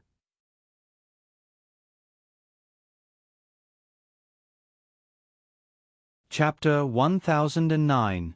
The group of people took out their documents and showed them to the people around them. The two men were dragged up and handcuffed. One of the police officers looked at the things they had just fought over and asked one of the men, "Where did you get this?" The two men's faces were pale. They stuttered, "Sir, we picked it up. Is this illegal?" "Where did you pick it up?" The policeman asked sternly. "Upstairs." The man pointed to the second floor. When he looked up, he saw Shi Shang. He suddenly pointed at her. "It's her. I picked it up in front of her room." Shi Shang was speechless. "What the hell? I was just standing there and getting shot? Are you trying to stir up trouble?" A few policemen quickly walked towards her, but they walked past her and didn't arrest her. Shi Shang turned around. There was a woman not far behind her. The policemen were rushing towards her. I knew it. How could a cannon fodder like her get shot when the male and female leads weren't around? The woman wanted to run away, but she was caught in the end. A few policemen came from behind her. When they passed by Shi Shang, the woman suddenly struggled. She knocked away a policeman beside her and rushed towards Shi Shang. Shi Shang instinctively stepped back. The woman glared at her and rushed over again. Shi Shang was dumbfounded. "What are you doing? I wasn't the one who reported you. Why are you suddenly attacking I?" Shi Shang grabbed the woman's shoulders and threw her to the ground. "Damn it. Do you think I's a pushover?" The woman stopped moving after she was thrown to the ground. She seemed to have accepted her fate. The policeman hurried over. "Young lady, you're very skilled. Are you hurt?" Shishang shook her head and let go of the woman. A few policemen pressed the woman up and forced her into the car. The policeman thanked Shishang and quickly left with the woman. After the policeman left, Shishang slowly opened her hand and looked down at her palm. It was a note. The woman had given it to her just now. She must have rushed over to pass this note to her. But there was no such person in the original owner's memory. Shishang unfolded the note. The handwriting on it was a little messy. It was probably written in a panic. August 15th, Huajinyuan. Did he give it to the wrong person? Shishang looked around. Those people were still discussing what had just happened. There was nothing strange about them. Shishang threw the note on the floor and walked back to his room. It was better not to take such a thing. There was something fishy about it. In the middle of the night, the Shishang heard noises from next door. The kind of noises that made one's imagination run wild. The sound insulation was not good. Shishang sat up irritably, walked to the wall, and patted it hard. "Keep your voice down. You're so loud. Come and shout in front of me if you dare." Shishang's outburst probably angered the people in the next room. Instead of lowering their voices, they became louder. Shishang tried to hold it in. When he couldn't take it anymore, he jumped out of the window and went to the roof. It was finally quiet. She had slept for a while, so she couldn't sleep now. She took out the pendant and looked at the stars. The workmanship of this pendant wasn't very delicate. She could see some rough marks in several places. This thing couldn't be a high-quality imitation, right? She scanned the year.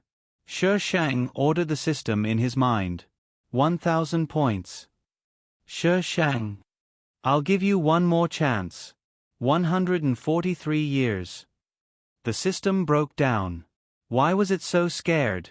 "Master, what kind of system did you install on me?" 143 years. It had a history of more than 100 years.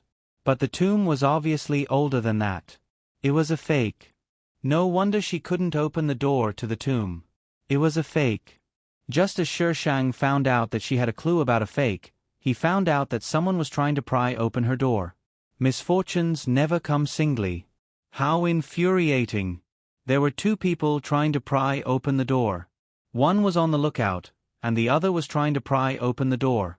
Shishang narrowed his eyes. There was indeed something wrong with the note that the woman had given him in the afternoon. "There are always idiots who want to harm me. I'm scared." She jumped down from the roof and quietly entered through the window. The two men who had entered were walking towards her bed. Shishang knocked on the windowsill. The crisp sound startled the two men and made them turn around. A slender figure stood in front of the window. The faint light outside the window shone on her side profile. She smiled slightly. "What are you trying to do by sneaking into a girl's room in the middle of the night?" The two men looked at each other. "What did that woman give you this afternoon?" "Damn you! I knew you were here for this." "It's none of your business. Sneaking into I's room in the middle of the night?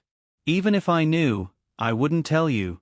One of them threatened coldly, "Tell us or don't blame us." He made a gesture to silence them. Shishang rolled up his sleeves. "Come on, I'm not afraid of you." The two men were a little confused. Why was this different from what they had expected? "Who are you?" No ordinary person would be so calm in such a situation, let alone provoke them so arrogantly. "I'm your ancestor." Shishang rushed over and pinned them to the ground before they could react. The two men were tied up. They were still in a state of, "I don't know what's going on. This doesn't make sense." Shishang turned on the lights and dragged a chair over to sit in front of them. "What do you want from that woman?" "Who the hell are you?" The voice from next door suddenly interrupted them, causing them to blush. The two men felt a bit uncomfortable, but Shishang's expression did not change. She narrowed her eyes slightly. "Answer my question. Who are you?" The other man stared at her. I'm your ancestor. Shi Shang's expression was fierce. Don't refuse a toast only to drink a forfeit. If you don't tell me, I'll call the police. The two men were speechless. What kind of joke was that? One look and you know you're not a good person. How dare you call the police? The two continued to remain silent. Shi Shang took out her phone and called Yu Yang. Of course, the two of them thought that she was just scaring them. However, when they heard the sirens outside, their expressions changed. I don't want to know either. Shi Shang stood up and smiled wickedly. If you tell me, maybe I'll let you go if I'm in a good mood. Since you want to ask her personally, I'll fulfill your wish. Shi Shang walked to the door. One of them hurriedly said, I'll talk. It's too late. Shi Shang opened the door just as the police rushed up. The leading policeman looked at the people who were tied up in the room and then at the Shi Shang standing in front of him. Did you call the police? It's obvious. The policeman's face immediately darkened. Didn't you say there was a murder case? Do you know the consequences of making a false police report? If you guys don't come quickly, I might accidentally kill them. Isn't that a murder case? If you don't talk about a murder case, you guys won't be able to come tomorrow morning. Then when can I rest? The policeman was speechless. Was there something wrong with this little girl's brain? What's that sound? The policeman frowned and scanned the room. Shi Shang pointed to the room next door. I can't help it when I'm deeply in love. The policeman was speechless.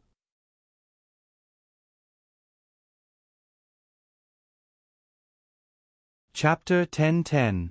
After a medical examination, Shi Shang was normal and not mentally ill. The two people who were caught were indeed fugitives on the run. Other than the strange words that Shi Shang said, there was nothing else. Even if there was no way to pursue the matter since she reported fugitives on the run. No, caught fugitives on the run to make up for her mistake. The policeman could only teach her that she could eat whatever she wanted but not speak whatever she wanted. Miss Wan, are you sure you don't need us to escort you home?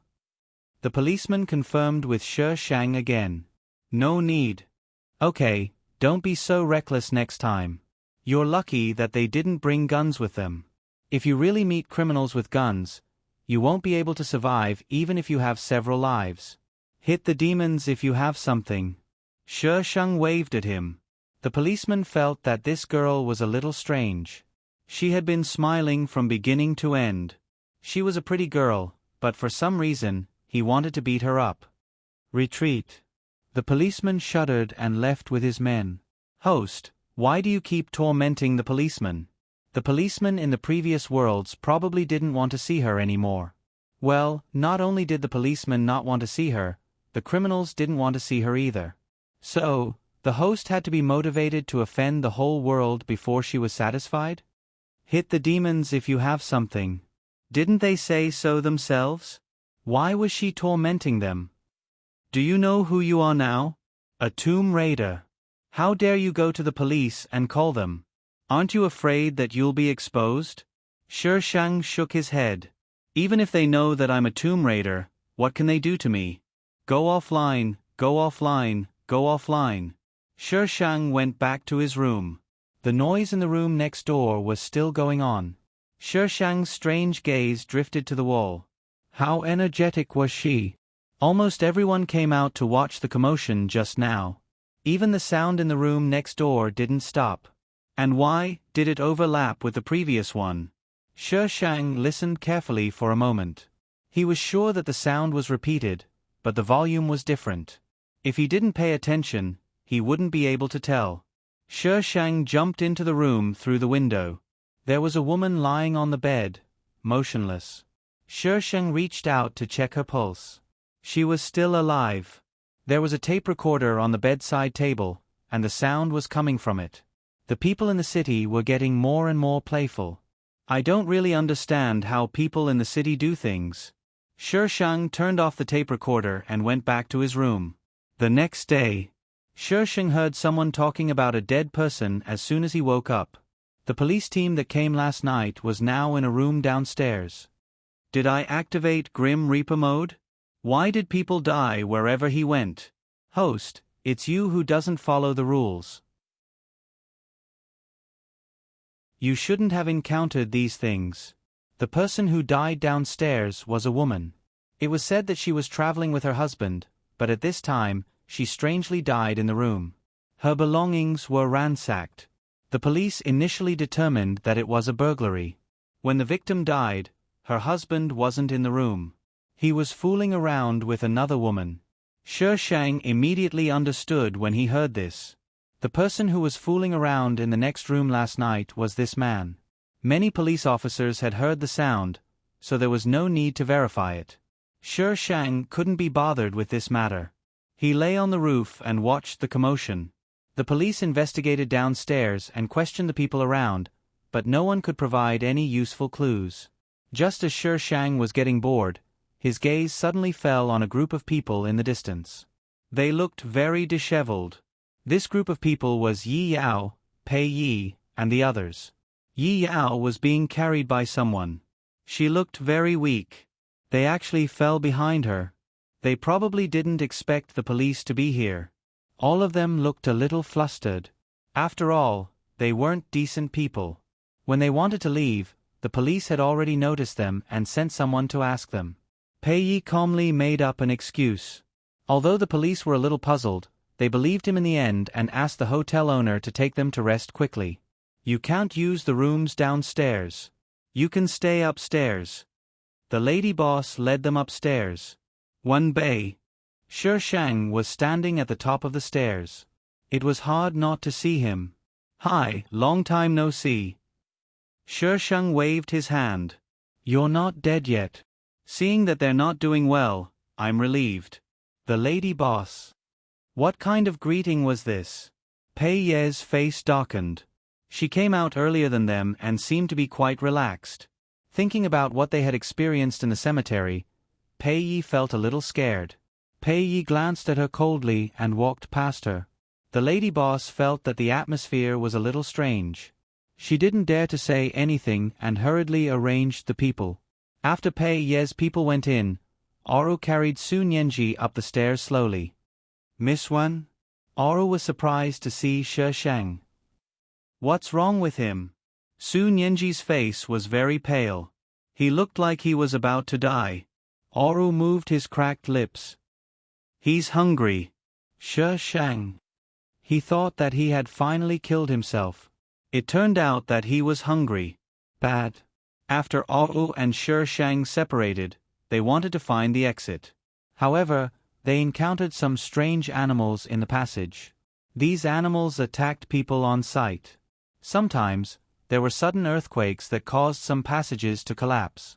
They had to take a detour and waste time. When they finally found the exit, there was a rainstorm and they were trapped on the mountain. They only managed to get out now. Oru helped Su Nianji settle down. When he came out, he saw that Shi Shang was still standing there. He hesitated for a moment and went up to him. Miss Wan, how did you get out? I slashed out. Shi Shang looked down and said casually, I can't burrow underground. Oh. Couldn't he speak properly? He suddenly realized that his young master's words were not so annoying. He was the one who was the most annoying. Miss Wan, the police are down there. Oru saw that she was staring at the police and reminded her. Aren't you afraid? Shi Shang looked sideways. Afraid of what? The police. Ah Wu pondered. From the few words he heard, he could conclude that her identity could not be exposed to the light of day.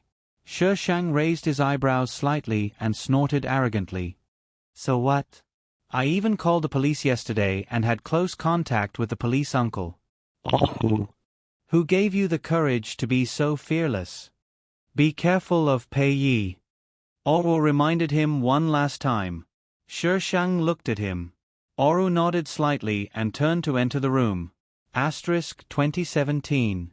0208 Book Review Area, Emoshang. Hashtag monthly votes of 2000 with additional chapters. Are you sure you don't want to vote? Hashtag looking for orchid-flavored votes today hashtag.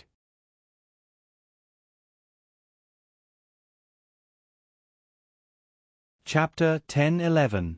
Shang waited for the crowd to disperse before strolling back to her room. She left the room, which was still in good condition, in a mess. It was too noisy downstairs, so she didn't pay attention to this side. How dare these idiots come to her room and cause trouble? She didn't put anything in the room. These people couldn't find anything even if they tore the room apart. Next time, she should put a poisonous scorpion or snake or something. Let them go and never come back. She could settle for the next best thing. Scaring them a little would be great too. Host, can you stop thinking about these things all day long? Why are your thoughts so dangerous? What else can I think about? Shang rolled her eyes. How can I defame you? Ahem, host, you should keep thinking. Please don't defame me. I'm just a system abandoned by its owner. Speaking of which, we can try a new function. The system was confused. What new function? Shouldn't you be looking for the person who entered your room? Shang took out the tablet and clicked on an icon. The main page of the system store immediately appeared on the screen. Host, what did you do? The system's voice seemed to be a little shrill. Why did the system store appear in your room? She couldn't see these things on her tablet before. Why are you so agitated? It's just a sharing of privileges, Shang replied calmly. What? Sharing of privileges? How could it be? It didn't even agree. The system quickly checked again. Sure enough, it found a sharing target, ancestor, under the sharing of privileges. It didn't need to think to know who this person was. What? When did you share it? Why didn't the person involved, the system involved, know anything about it? When you went offline. If I didn't do something when you weren't here, when would I do something? Shang quickly browsed through the products. With the system's sharing privileges, all the products were discounted. Thinking of the crazy prices the system gave her before and the discounted prices, Shang just wanted to strangle the system. Damn it, profiteer. The system was busy removing the sharing privileges, but it couldn't do anything even after a long time. Don't waste your energy. I've locked it. You can't unlock it unless I agree. Host, what are you doing? She was talking about defame me a moment ago, but the next moment, I realized that I was already defame. It was so hopeless. Let's see if I succeed. Shang clicked on an item and exchanged for it. 200 points will be deducted. Confirm. Shang clicked confirm, and a camera immediately appeared in her hand. When she first looked at it, it cost 10,000 points. 10,000. That's right, it was 10,000, 4 zeros. 10,000 versus 200, what kind of F*king difference was that? Damn, no wonder the female lead in those transmigration novels never had enough points. So infuriating. Master, I really can't stand her anymore. If you don't come back, you might never see me again. Shang aimed the camera at the room. On the screen, the time could be rewound by 1 hour, 2 hours, and up to 24 hours. This camera could rewind time in a place and see what had happened in the past. It was similar to the time reversal ability in fantasy novels. It was wondering why she suddenly changed the topic. It turned out that she was waiting here. Shang rewound time by 3 hours. She had been outside for quite a long time, and the room had been very quiet until an hour and a half ago, when a person climbed in through the window and searched her room. In the end, he found nothing. He took out his phone and sent a message, and then, Shang turned to look in the direction of the potted plant on the windowsill. After a while, she naturally looked back. Just now, her back was to the windowsill, and the camera appeared out of nowhere. It shouldn't have been captured. How dare he install a surveillance camera in her room? I will beat you idiots to death. Shang put the camera on the table, walked to the potted plant, and found the surveillance camera inside. Then, she gave the camera the middle finger. The thing is with me. If you want it, come and get it. Come in person. She had a gloomy smile on her face, and it made people's scalp tingle. "It's okay if you don't come. When I find it, I can only ask you to go downstairs and say hello for me." Shi Shang took down the camera and threw it out of the window. "You don't even know what they are looking for, and you dare to say that you have it? My host, you're amazing." On the road not far from the farmhouse, a van was parked on the side of the road. There were a few people inside. Everyone was staring at the computer screen. At this time, the computer screen showed, well, a pig. The person who was holding the computer closed the computer and looked at the fat man in the back seat. "Big brother, this girl is a little powerful. No matter how powerful she is, she's still a woman. Big brother, you can deal with her with a finger. You're not afraid of her. How dare she provoke us?" "That's right. Big brother is the most powerful." Big brother glared at the person who was sucking up to him. "Our mission is to get the thing. Are you sure it's with her? We're all watching. When she was arrested, she had contact with this woman. Didn't this woman also admit that the thing is with her?" Big brother pondered for a while. "When the police leave, we'll go over." "Big brother, could it be a trap?" Some people were worried. This provocation was too obvious. "We must get the thing. Everyone, bring your guns." Everyone looked at each other. Someone took out a box from the front and distributed the guns to them. They waited until it was almost midnight before they started to move. They climbed up from the window but found that the window couldn't be pushed open no matter how hard they tried. She knew that they were coming and would definitely be prepared in advance. Big brother was too big and could only stand below. He looked up at the window. Knock. Huh. Just like that. Big brother glanced over and the underling who was lying on top of the window immediately knocked on the window. He thought that it was a waste of effort. Who knew that after he knocked twice, the window was pushed open and hit his head, knocking him down. A delicate girl leaned on the window and said jokingly, "You don't even dare to walk through the door and you still want to climb through the window. That person, can you come up?" Of course, she was referring to Big Brother. Big Brother ignored Shi Shang's provocation. "Where is the thing?" Shi Shang looked innocent. "What thing?" Big Brother lowered his voice and said, "She gave it to you. Give it to us and we'll pretend that we never saw you. Everyone will live in peace." "I don't have anything." "You said that you have it," Shi Shang snorted. "If I didn't say that, would you come? Idiots." Asterisk, this is a fake group. Little Fairy, come on, give me the ticket. Cherub, who's the ticket? Little Fairy, the ticket is a gentle, virtuous, dignified and elegant lady. Cherub, then why did you sleep with her? Little Fairy, of course I have to sleep with such a good lady. Cherub, hello, is this Yao Yao Ling? There's an author driving here. Yes, yes, yes, come quickly. Little Fairy, there's no more love.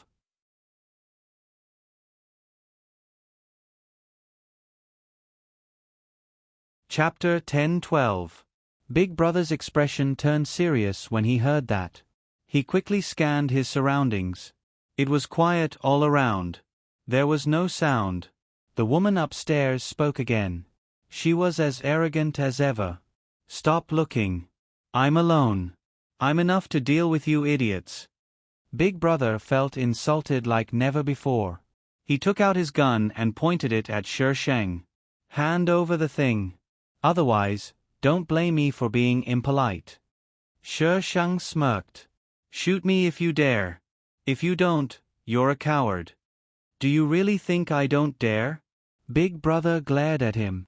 "Why are you talking so much nonsense?" "Shoot me." Big Brother was blabbering on and on.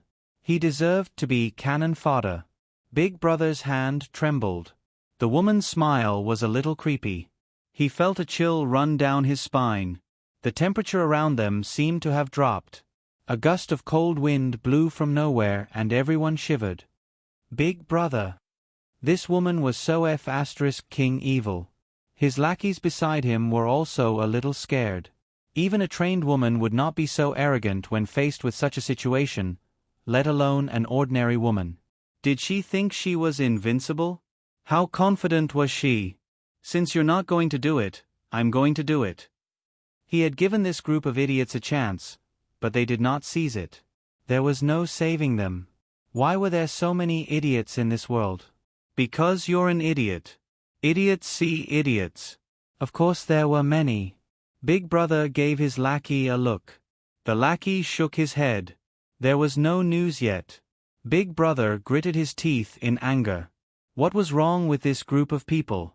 They couldn't enter for a long time. Before he came, he had made 2 arrangements. They would stay here and someone would be at the front door. He would take advantage of the distraction to enter from the front door. But after so long, no one entered the room. Big Brother paused. Young lady, let's talk nicely. I have nothing to say to an idiot. Shi Shang threw something down from above. The moment it landed, smoke instantly spread out. The Big Brother and the group of lackeys were shocked at the same time. They wanted to run, but before they could run 2 steps, they couldn't and fell to the ground with a plop. Shi Shang waited for the smoke to disperse, then jumped out of the window and tied these people up with ropes. While she was busy, Aura's voice suddenly rang out. Miss One, what are you doing? F***CK. Did this Aura not make any sound when he walked? So what if you learned ninjutsu? Shi Shang took a deep breath and said, I'm kidnapping her. Do you need help? Oh. He dragged 2 people out from the corner. I found them at your door just now. Who did you offend? Shi Shang was melancholy. I don't know who I've offended. Damn it, she even knew what the other party wanted. How would she know who she had offended? How infuriating. Help me carry him to my room. Shi Shang ordered Aura.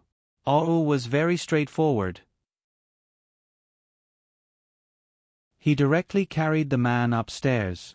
I'm going to check on the young master. Aura put him down. You. He didn't continue speaking and turned to walk towards the door. Thank you. A voice suddenly sounded from behind him. Aura paused. His expression was very strange. She actually thanked him. It was really hard to imagine. Knock, knock, knock. Before Aura could open the door, someone knocked on the door. Su Nianji's irritable voice sounded. Aura. Aura frowned and opened the door. Su Nianji was standing outside in his pajamas. He glared at him furiously. What are you doing here? Are you thinking of changing jobs? Let me tell you, your contract hasn't expired yet. If you change jobs, you'll have to pay me $3 million for breaching the contract. Oh. Young master, what are you thinking about all day? And what's $3 million? Young master, we haven't signed a contract. Really? Su Nianji was stunned. Then he said, we'll sign it when we get back. Oh. Young master, you'll lose me if you do this. Really? Su Nianji's gaze landed on the group of people in the room. His eyes suddenly lit up. He pushed Aura aside and ran in. He stretched out his hand and touched his neck. His face was full of disappointment. They're alive. Shi Shang. Do you think they're dead? There's cat biscuits. Xiao Bei, do you want to kill them? Su Nianji looked at Shi Shang expectantly. I want their bodies. Ha ha. Do you think they're chickens, ducks, and fish that you can kill as you please? If you want to kill them, do it yourself. But I've never killed anyone before. Su Nianji frowned slightly. I don't like living people. Shi Shang squeezed out a sinister smile. I'm also alive. Thank you. Damn it. Your Aura is also alive. Kill him if you can. Xiao Bei, you're different. You're... Shi Shang felt that Su Nianji's next words would not be good, so he glared at him. Sure enough, Su Nianji changed the topic. You can give me their bodies. So, I'm your corpse provider, right? Flips table. Is this pervert instigating me to kill people? Am I that cruel? When did I kill people for no reason? Flips table. What kind of illusion did this pervert have that made him think that I kill people like flies? Normal idiots are not even qualified to be sacrificed to my sword, let alone kill them. Young master, you should rest.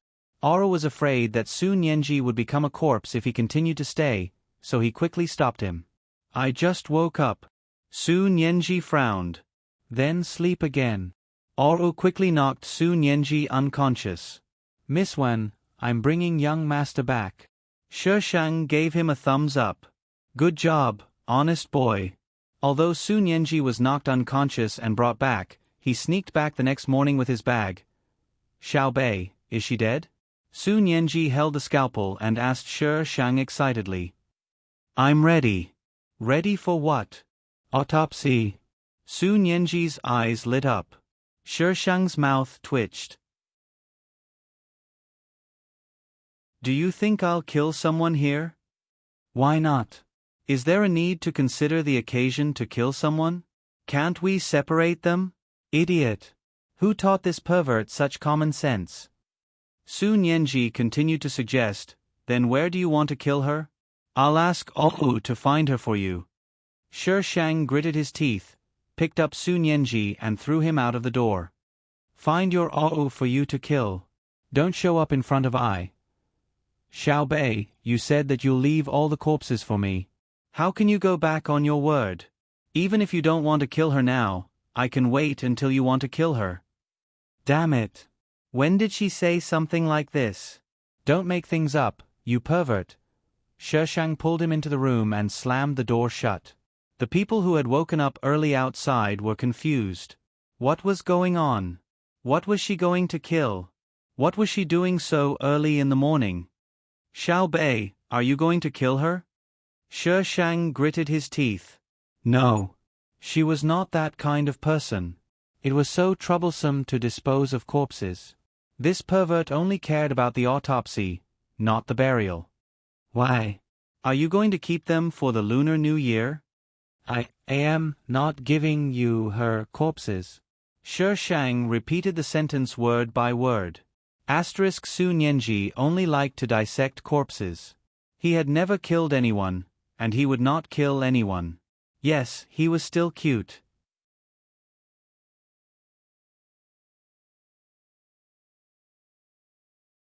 Chapter 10-13.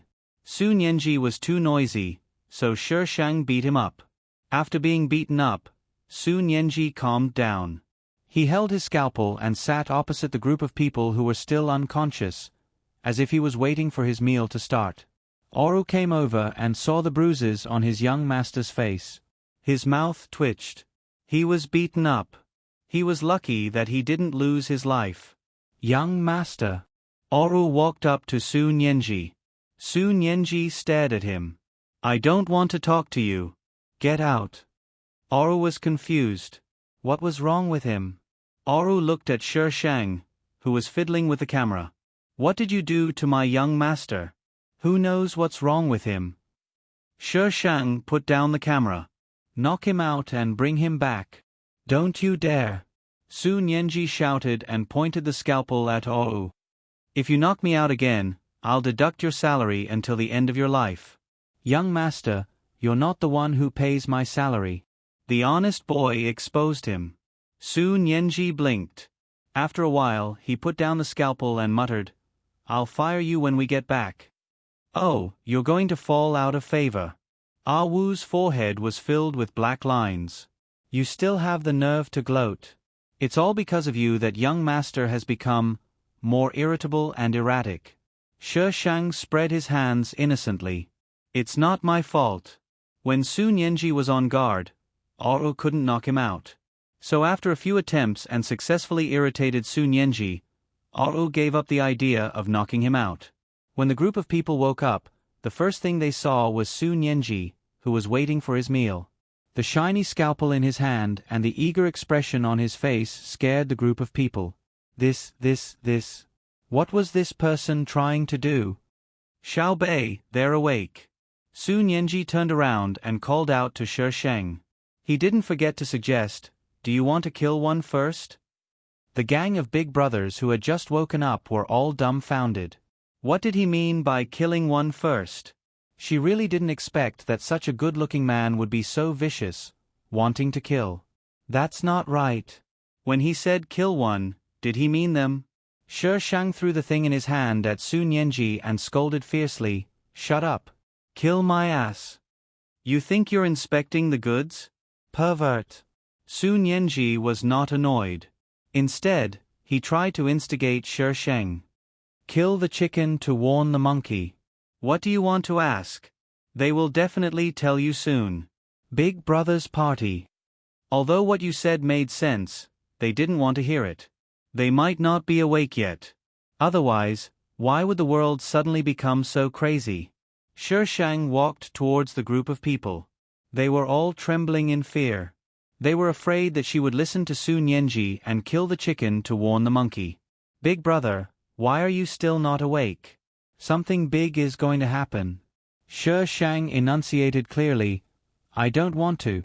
Su Nianji was very disappointed. "Okay then." Shi Shang dragged Su Nianji aside and kicked his big brother awake. His underlings were sweating profusely. It seemed that it was good that he was awake. With this strength, if she kicked his vital parts, wouldn't he be crippled? Why was this woman so scary? "Which little bastard dares to hit I?" Big Brother shouted angrily and opened his eyes. A beautiful girl was reflected in his eyes. She smiled and said in a clear voice, "It's me." "Who are you? Do you know who I am?" Big Brother had just woken up and his IQ was not online yet. "If you apologize to I now and serve I well, I can forgive you." His underlings were stunned.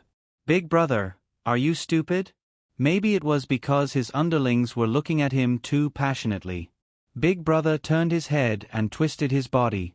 He then realized that he was tied up. Memories of last night flooded his mind. Big Brother's expression changed.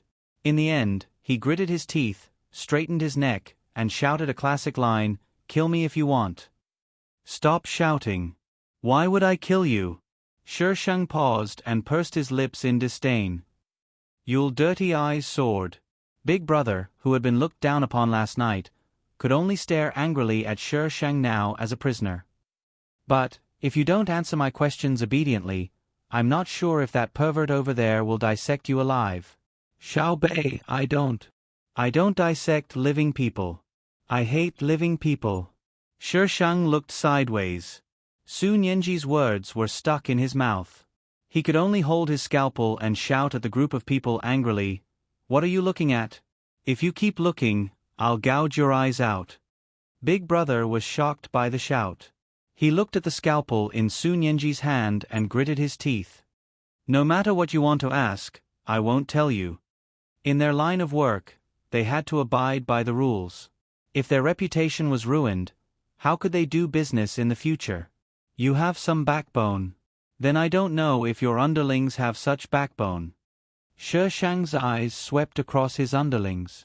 His eyes were calm, but they felt as if they were standing on a mountain of knives and a sea of fire. If they were not careful, they would fall and die. The underlings who were swept by his gaze all turned pale. The scalpel in Su Nianji's hand was like the scythe of the Grim Reaper. It shone brightly and made people shiver. They could not ignore it. "Big Brother. I don't want to be dissected alive." Underling number 1 trembled. "Big Brother, I don't want to either. Anyway, we were hired by someone. It's okay to tell her." "Big Brother, I don't want to die. I have parents and children to take care of." Underling number 2 cried bitterly. "Big Brother, blah blah blah. Shut up, a bunch of cowards." Big Brother was so angry that the fat on his face trembled. The underlings continued to cower. "Big Brother, we're just doing it for money. But if we lose our lives, what's the use of money? I don't want to die." "I don't want to either. Big Brother." Big Brother's face turned from green to black. "There are so many people here. How dare she kill us? Do you have brains?" "Only you have brains." Shi Shang rolled his eyes at Big Brother. "It's more convenient to dispose of corpses in the wilderness." "Humph." Big Brother snorted and did not answer. Shi Shang tilted his head. You really don't want to tell us? One of the underlings opened his mouth but was stopped by Big Brother's glare. He acted like a big brother. I don't know. Shi Shang shrugged and slowly got up. His back was facing them. The atmosphere in the room was exceptionally heavy. Only their heavy breathing could be heard. In the next second, Shi Shang suddenly drew his iron sword. The iron sword drew a beautiful arc in the air and pierced into Big Brother's abdomen. Big Brother's eyes widened. You. How dare she?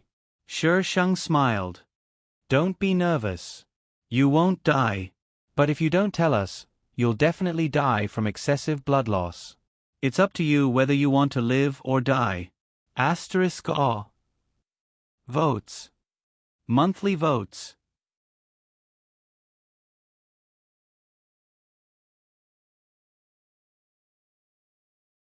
Chapter 10:14. How could he not be nervous? They were all going to die. Big Brother could feel the blood draining out of his body. Every time he breathed, his nerves would hurt. Big Brother. Big Brother. He looked at his underlings, who were looking at him with pleading eyes, and gritted his teeth. Will you let us go if I tell you? Shi Shang smiled ambiguously. Instead of answering, she asked, Do you believe that? Had he not seen enough of such plots on TV? Big Brother sneered. Then why should I tell you? Shi Shang's smile deepened. There's only one way out. Why not take a gamble? If you win, you can live. If you lose, you can drag others down with you. It's not a loss. Although Big Brother felt that there was something wrong with what he said, it seemed to make sense. Big Brother thought for a long time and finally decided to tell Shi Shang. Of course, the main reason was that he felt that he could still be saved. We don't know what it is. The buyer only told us that it's with that woman. Big Brother was afraid that Shi Shang would not believe him, so he added, I'm telling the truth. Most of the time, we don't know what it is until we get it. Sometimes, we don't even know what it is until the transaction is completed. Shi Shang was speechless. You don't know how to hide the cat biscuit? Are you asking for death? Who's the buyer? This? Shi Shang raised his eyebrows slightly. Big Brother shook his head. I don't know. It's all text messages. I still have a record on my phone. You can check it if you don't believe me. Shi Shang found Big Brother's phone and checked it. There were many text messages. Note 5, it's the one. Shi Shang scrolled down to 5. From the first to the last message, they had indeed not met the buyer. However, the buyer had transferred money to them. Shi Shang asked Big Brother to give her his card number. She should be able to trace the person who transferred the money to him. Wait, why would I do such a thing? I wasn't here to solve the case. Shi Shang threw away his phone and looked at Big Brother. The item is not with me. I don't know what you're looking for. Don't get yourself into trouble with I again. If you were in a less populated place, you'd be dead. So they should be glad that there were so many people here? Xiao Bei, aren't you going to kill him? Su Nianji asked when he saw that Shi Shang was about to leave. Not everyone is qualified to die under I's sword. A general has a sword, but he doesn't kill ants. I have a sword, but I don't kill retards. Hee, the host was acting cool again. If she was really pissed off, she would even chop off the eggs, let alone this kind of two-legged creature. There were two reasons why she didn't kill this group of people now. The first was that it was too troublesome to dispose of the bodies, and the second was that this group of people didn't touch her minefield. What minefield? Who the hell knew what her minefield was? Haven't you heard of women being fickle? It might not be a minefield before, but the next second, it would be a minefield. So, where did the host's strange personality come from? You can use a knife, Su Nianji suggested seriously. Shi Shang walked towards the door and waved his hand. Let your Oro do it for you. Su Nianji frowned. He seemed a little conflicted and regretful. He threw the scalpel to the Oro and quickly chased after Shi Shang. Big Brother. Wait, What should he do? He was going to die from excessive blood loss. Could he help him fight Yao Erling? Shi Shang wanted to leave this place, so she asked the lady boss of the farmhouse to hire a car to send her out. When she got into the car, Su Nianji quickly got into the car. What are you doing? Shi Shang glared at him. Why was this damn pervert pestering her? Did she have the ability to attract perverts? Otherwise, why did all those perverts like to mess with her?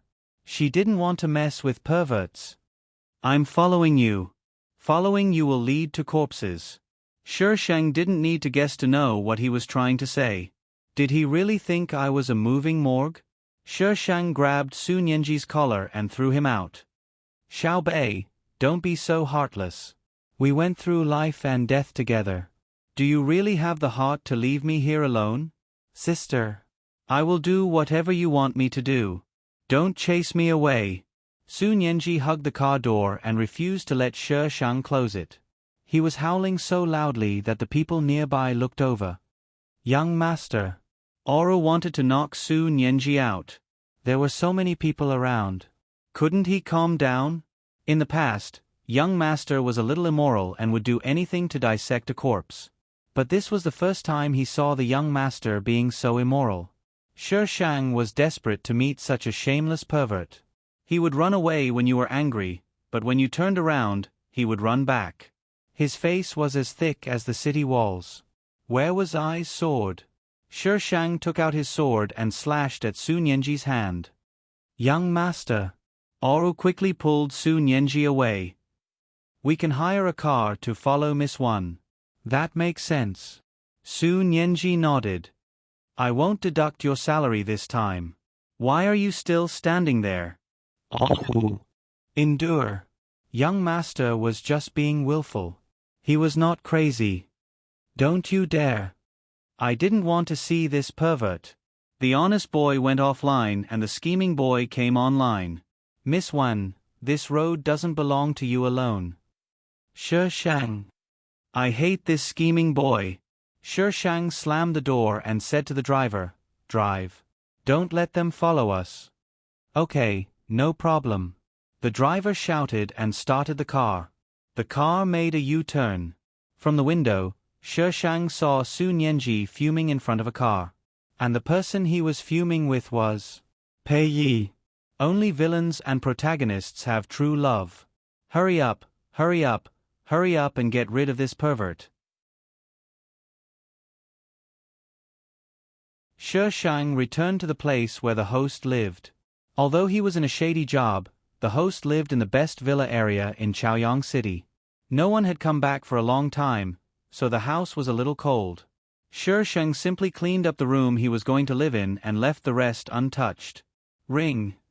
Shi Shang had just sat down when the landline in the living room rang. Shi Shang raised his eyebrows. After 3 rings, he moved over. But just as he was about to answer the phone, the ringtone stopped. Cat biscuits? Shi Shang stared at the landline for a few seconds, then got up and went to the study. There was a computer in the study, but it was not connected to the internet. In other words, there was nothing in the villa that could contact the outside world except for the landline. The signal was very weak, so he could only make calls. Shi Shang turned on the computer and looked at it. All the files were encrypted. There was no password in his memory. But this encryption was not a problem for Shi Shang. Shi Shang was surprised by the contents of the files. They were all about the ancient tomb, and there was a lot of information. It was already the next day when Shi Shang finished reading all the information. Ring, ring, ring. The phone in the living room rang again. 3 rings. Shi Shang looked at the time on the computer. It was almost the same time as yesterday.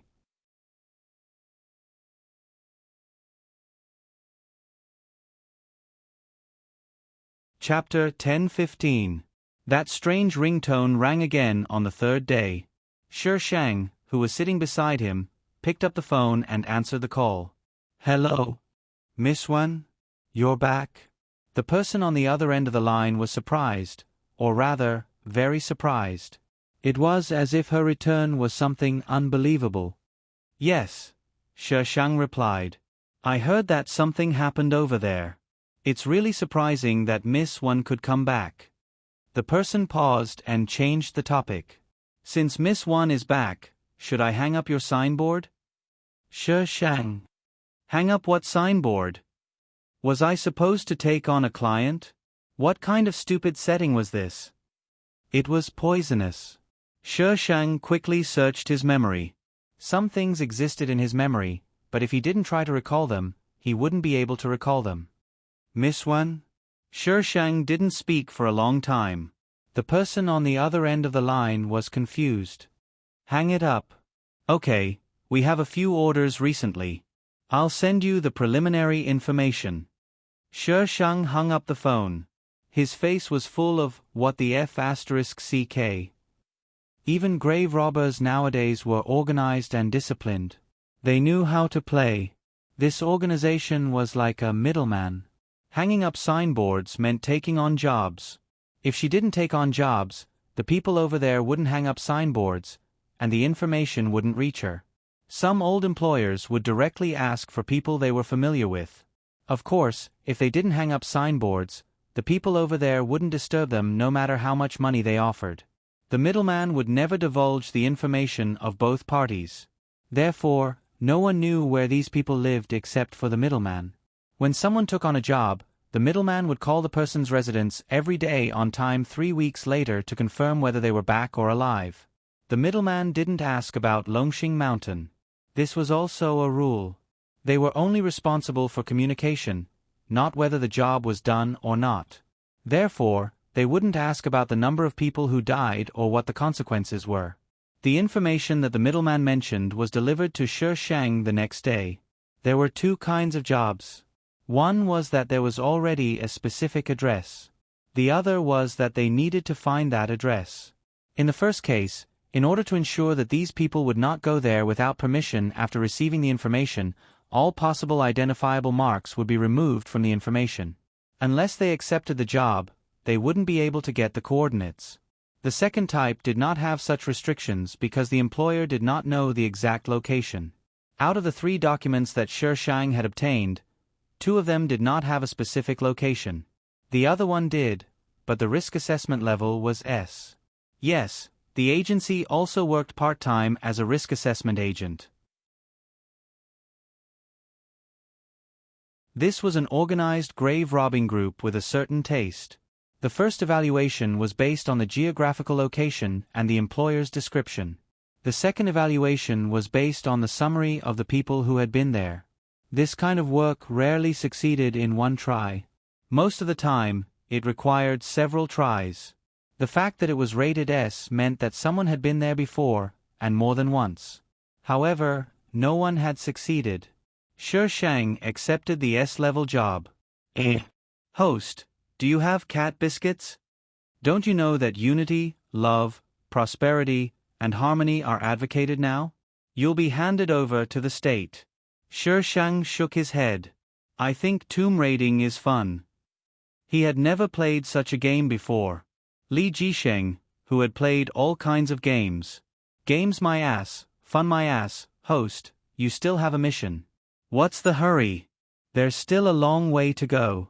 Let them cultivate their relationship first. I'll go and take them apart. If she killed them so quickly, her life would be so boring. The system didn't ask you to take them apart. You're so upset. Let's go offline and calm down. Shi Shang accepted this mission. She led people to the tomb. The employer went in person. When they went in, they were valiant and high-spirited. When they came out, they were like caterpillars. Many years later, this was what he described to others: I've never seen such a tomb raider. Even the Japanese who entered the village were not so scary. Except for the tomb chamber where the coffin was placed, she did not destroy the rest of the tomb. As long as it could be destroyed, it did not have a good ending. It was a miracle that they could come out alive. After that, Shi Shang accepted jobs. As long as they followed her, they would never ask her for a second time. She was so cruel that they were afraid that the tomb owner would jump up and beat them. This was not a tomb raider. It was more like digging up a grave. But there was one thing. If they went down with her, They could shorten the time by half without making any mistakes. Host, you're too much. The system could not help but educate Shi Sheng. What did I do? Shi Sheng looked innocent. It's someone's tomb. Don't you think it's too much to destroy it like this? It's just a bunch of data. If you don't like it, just fix it. Why are you talking to me? Besides, she did not destroy the tomb chamber with the coffin. Compared to those who opened the coffin to steal things, she felt that she was the best. Besides, this is my character setting. If I don't rob tombs, what am I going to do? She had to do her job well. She was a person with a goal. I asked you to rob tombs, not dig up graves. Can't you just rob tombs quietly? Besides, you can live well without robbing tombs. Why do you want to rob tombs? There are cat biscuits. The police will talk to you.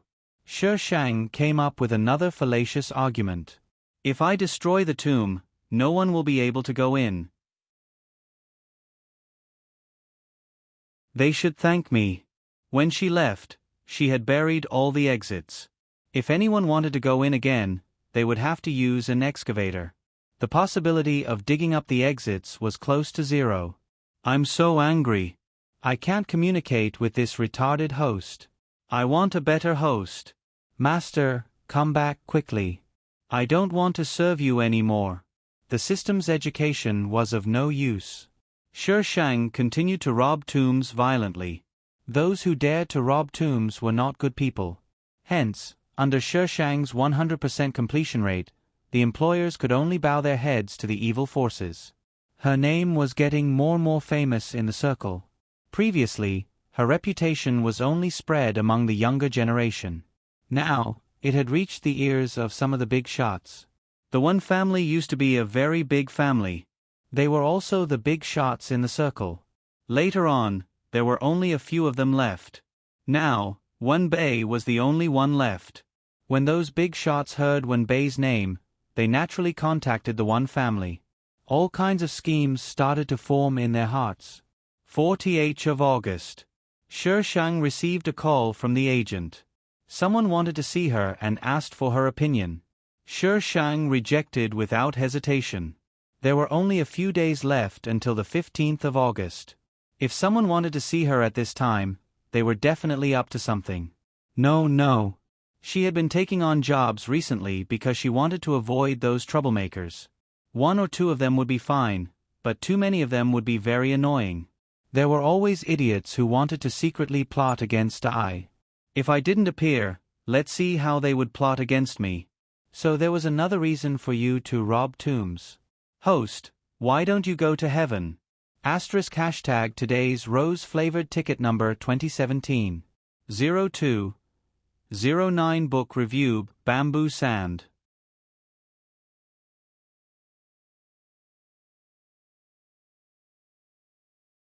Chapter 1016.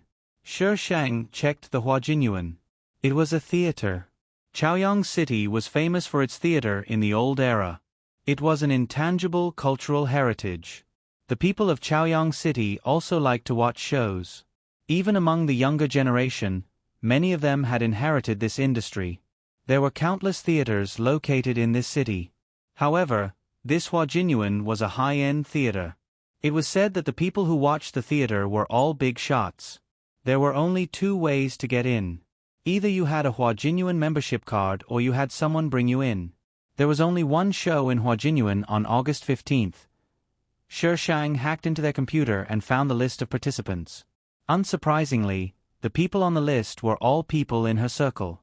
Logically speaking, since Shi Sheng had made a name for herself, she should have heard some news. But she hadn't. The only news she'd seen about what happened at Brocade Garden on the 15th of August was the note that woman had given her. Shi Sheng opened Wen Bei's information and looked through it again. Most of the information overlapped with Su Nianji's information, but there were also some differences. What did Wen Bei know in the tomb? Decrypt. Decrypt. Decrypt. Shi Sheng pushed the computer away in annoyance. He rubbed his eyebrows. The most annoying thing was to use his brain. Couldn't he be a brainless idiot? Ding-ling-ling. Shi Sheng looked up and drove to the living room. Just as he was about to get up, the ringtone stopped. 2 seconds later, the ringtone sounded again. The same thing happened 5 times. Something happened. If there was danger and the agent found it, they would use this method to inform him. 3 times was dangerous. He had to be careful. 4 times was dangerous. He had to leave the house. 5 times was very dangerous. Life and death were up to fate. Shi Shang looked out of the window. It was raining outside. The rain was pouring down, hitting the window with a pitter-patter. It was a good day. How is it good? It's a good day to kill someone. I'd better go offline. In a villa. Pei Yi lowered his head and flipped through the information. In front of him stood Panko and the others. After a long while, Pei Yi asked, "Have you caught him?" "There's still no news." "Boss, why are we capturing her?" Panko was a little confused. "That woman... pendant." Pei Yi put down his pen.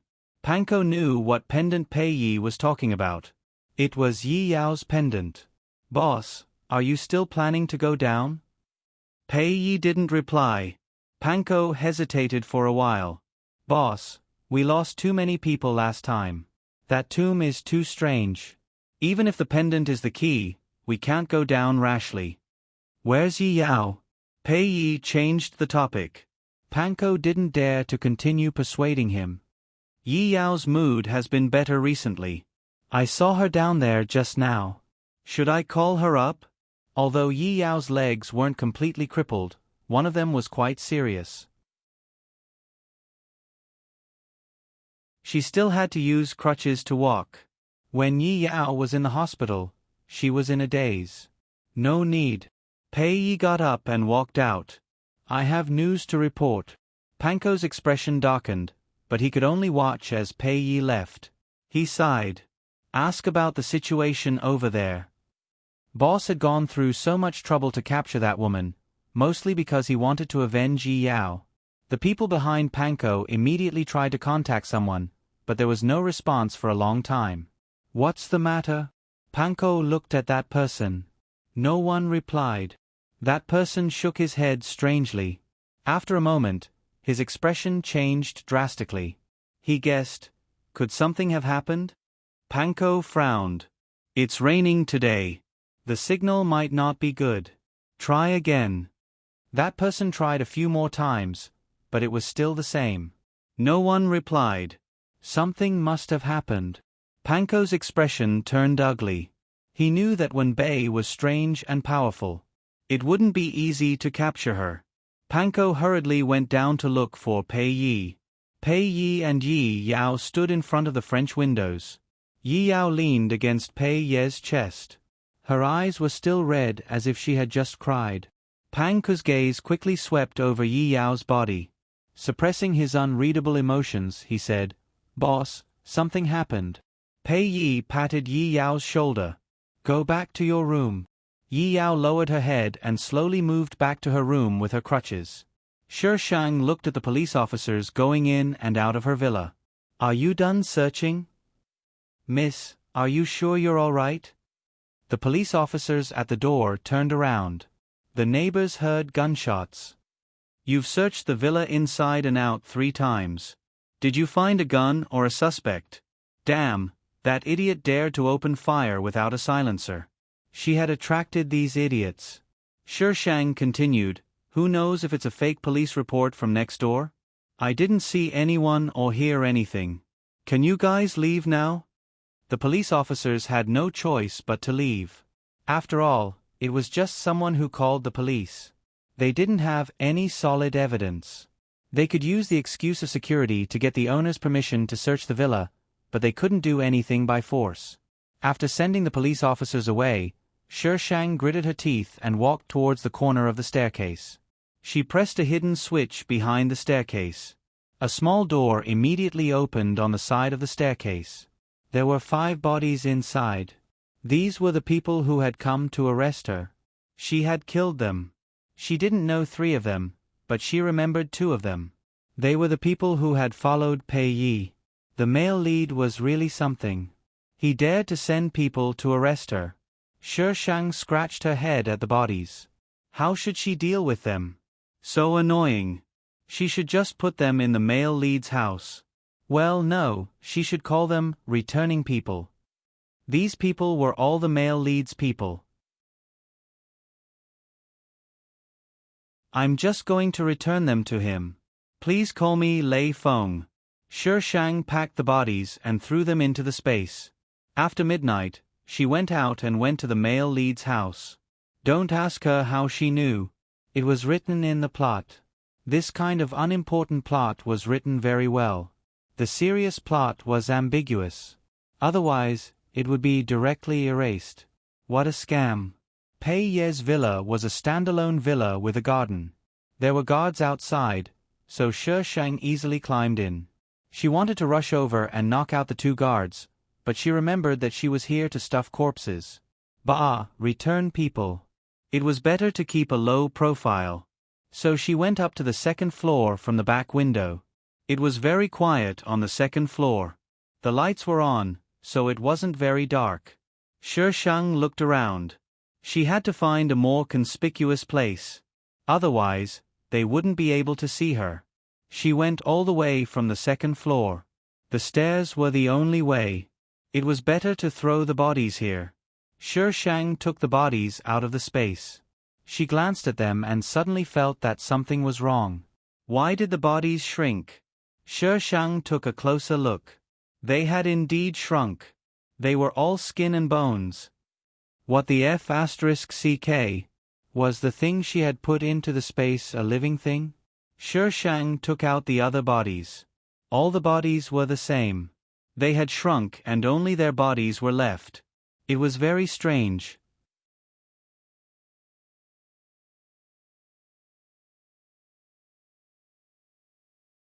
Chapter 1017. Rumble.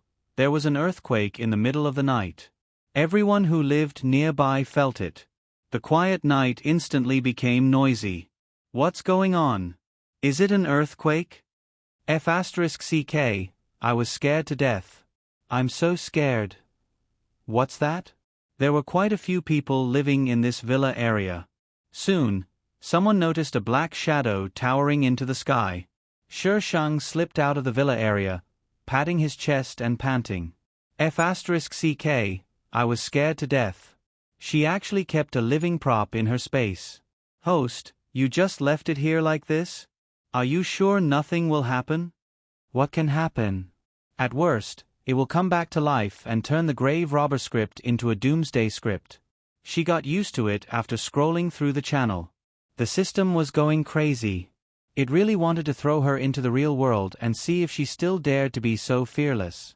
Why did its host act so recklessly? Wasn't it because she firmly believed that she was just playing a holographic game? If she died, then she died.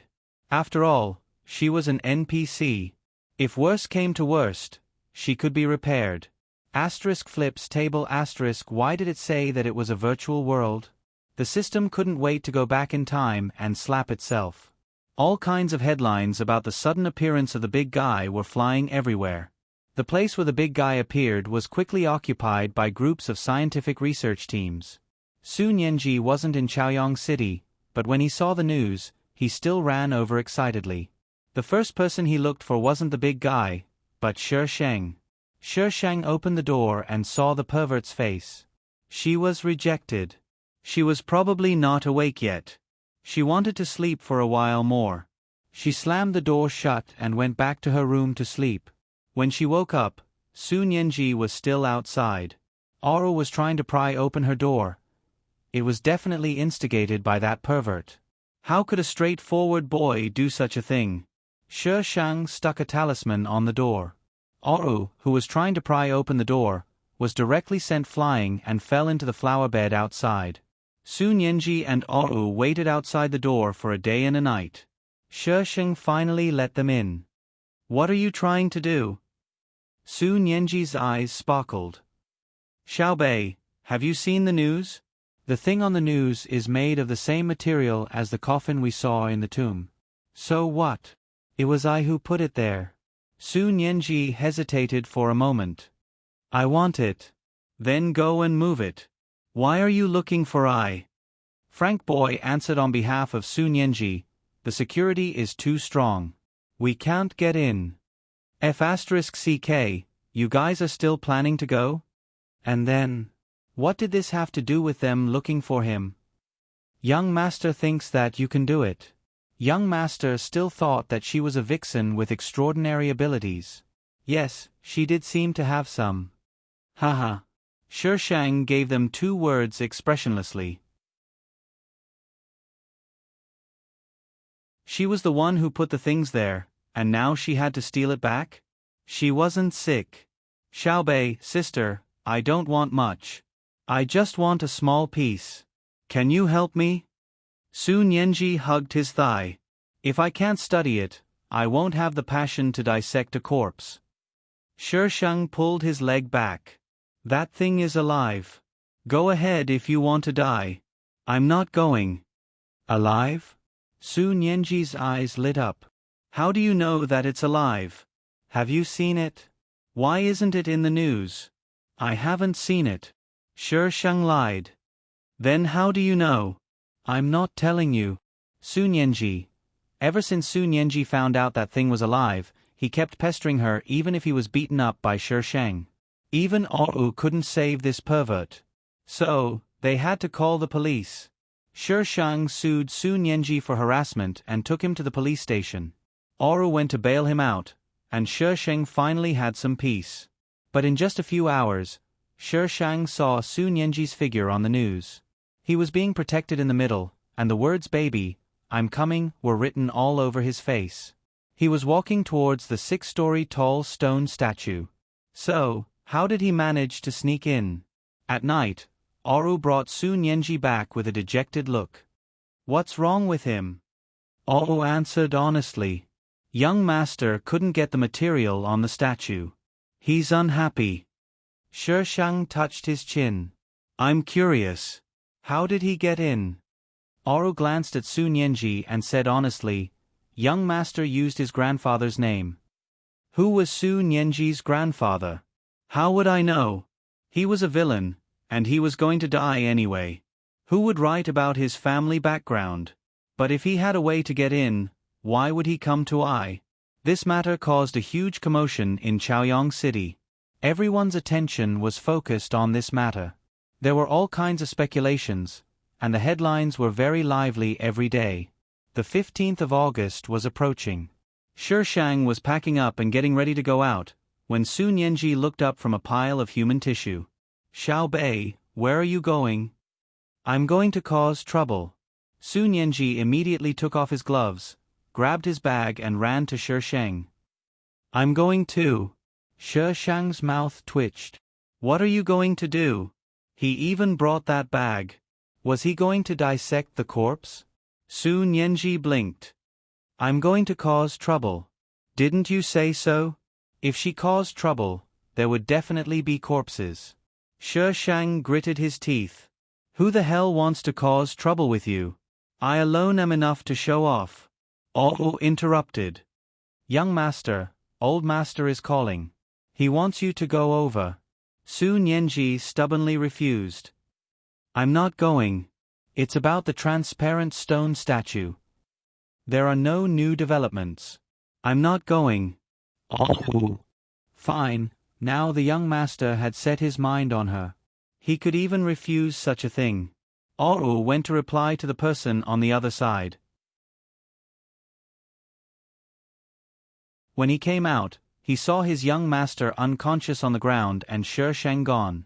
Shang walked all the way to Huajinyuan. There were many cars parked outside. The greeters were wearing vintage uniforms and were welcoming them in one by one. Shang noticed that the people who came here were all over 40 years old and had bodyguards with them. There was no young face.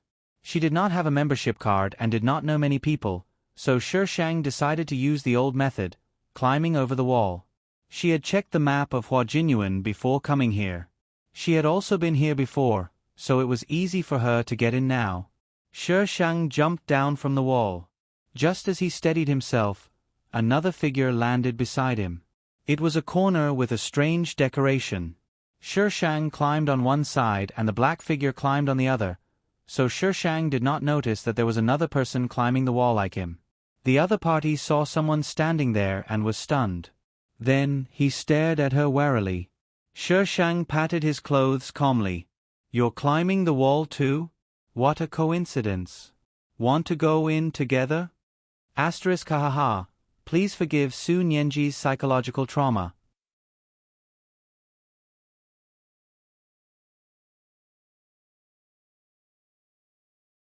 Chapter 10:18. Jiang Qing swore that he had never met such a strange person. She had been caught climbing the wall, and now she was inviting him to go in with her. Could it be that there was something wrong with his head? He did not believe that a normal person could be so calm. Shishang glanced at him, and Jiang Qing immediately became alert. His muscles tensed, and his hand reached for his waist. If Shishang made any moves, he would immediately pull out his gun. However, Shishang only glanced at him, then looked away and walked toward the side door. Jiang Qing watched her disappear into the side door, and he slowly lowered his hand from his waist. He heaved a sigh of relief, quickly looked around, and then walked toward the side door. Huajinyuan was very big, and sometimes there were several shows being performed at the same time. After entering the side door, there was a long corridor, and after passing through the corridor, one could see an open-air stage. It was very quiet here, which meant that those people were not here. Shishang continued walking forward. She met some people along the way, and from their conversations, she found out the specific location. When she found the location, she found that she needed to verify her identity to enter. Do these people have cat biscuits? Do they need to verify their identities twice? Shishang stared at the side and muttered, "How annoying.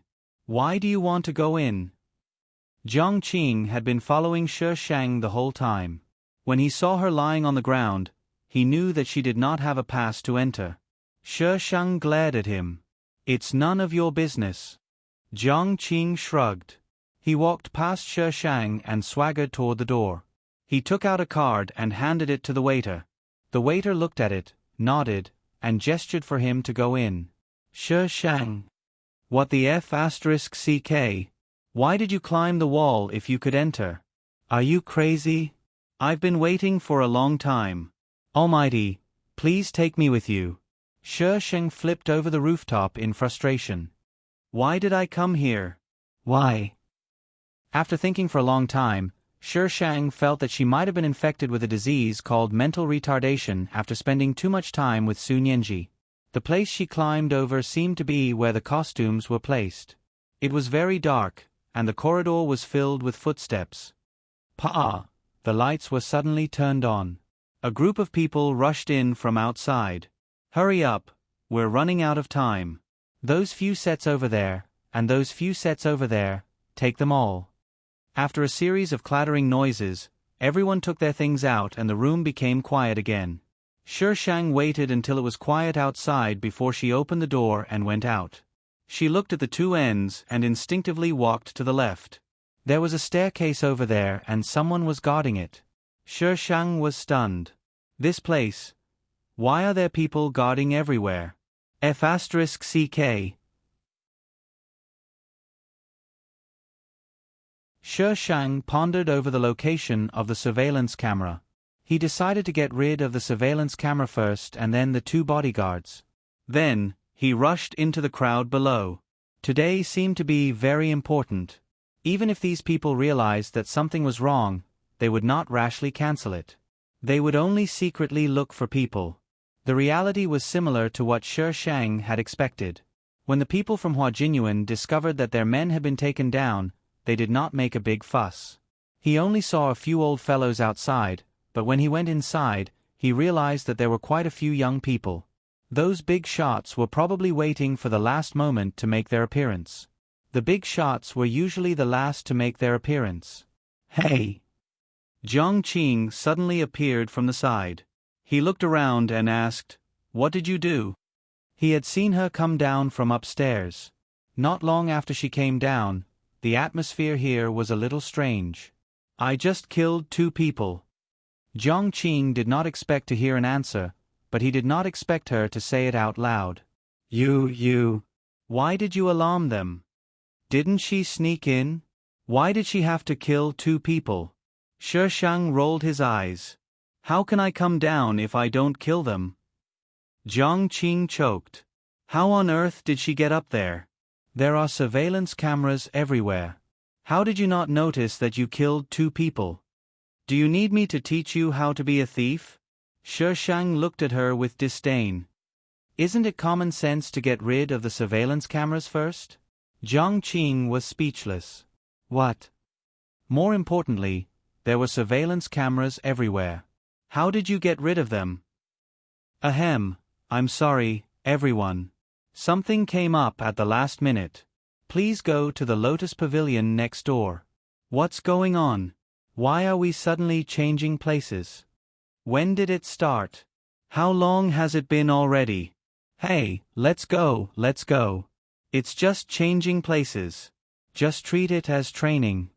Some people were unwilling, while others were willing. The scene was a little chaotic, but in the end, everyone still moved in the direction of the Lotus Pavilion. There will be a check later. You don't have a membership card. How are you going to get in? Jiang Qing and Shishang walked together. He lowered his voice and asked her. Shishang glanced at the little fresh meat next to her. Adhering to the principle that everyone was here to be a thief, she spoke again. I don't know. Jiang Qing's mouth twitched. The entrance to the Lotus Pavilion was right in front of them. They would be checked soon, but she was still so calm. I say. Jiang Qing turned around and was stunned. Where was she? He quickly looked around but did not see anyone. Damn, did he see a ghost in broad daylight? Jiang Qing entered the Lotus Pavilion a little dumbfounded. In the corner, he saw Shishang already holding a glass of champagne. Jiang Qing. He must have seen a ghost. Otherwise, why would she come in before him? The big shots had seats, but the youngsters could only stand. Jiang Qing thought for a while and moved to Shishang's side. This was probably the revolutionary friendship that came from climbing over the wall. How did you come in just now? Why didn't I see you? Jiang Qing asked curiously. Shishang narrowed her eyes and smiled gently. If I let you see me, would I still be able to come in? But these words were not gentle at all. In fact, they were full of malice. That's true. People in this line of work must have some skills. Jiang Qing did not continue asking. Instead, he changed the topic. Hey, are you also here for the Golden Dragon Seal? What Golden Dragon Seal? She had never heard of it. She wanted to see what was hidden here, that woman told her. Jiang Qing was very surprised. You don't know? Then why are you here? Only the Golden Dragon Seal was being auctioned today. Could it be that his information was wrong? But with so many big shots in the circle here, it couldn't be fake news. Shishang ground his teeth. I want to see what caused I to be hunted down for months. Other than the group of people she had met in the village, although she had avoided most of them, there were still quite a few who came looking for her. Jiang Qing looked Shishang up and down a few times. Then, he shut his mouth and did not speak. As the organizer, Hua Jinyuan naturally had to be the host. Although it was said to be a show, it was actually an auction. And there was only one item being auctioned, the Golden Dragon Seal. Looking at the scrolling picture on the big screen, Shishang suddenly understood why this thing had attracted so many people. That Golden Dragon Seal was Yi Yao's pendant. Yi Yao's was a replica, so there was a 90% chance that this one was real. The younger generation was here to join in the fun and broaden their horizons. The only ones who could participate in the auction were the big shots who were seated. Shishang watched as the prices soared, one higher than the other.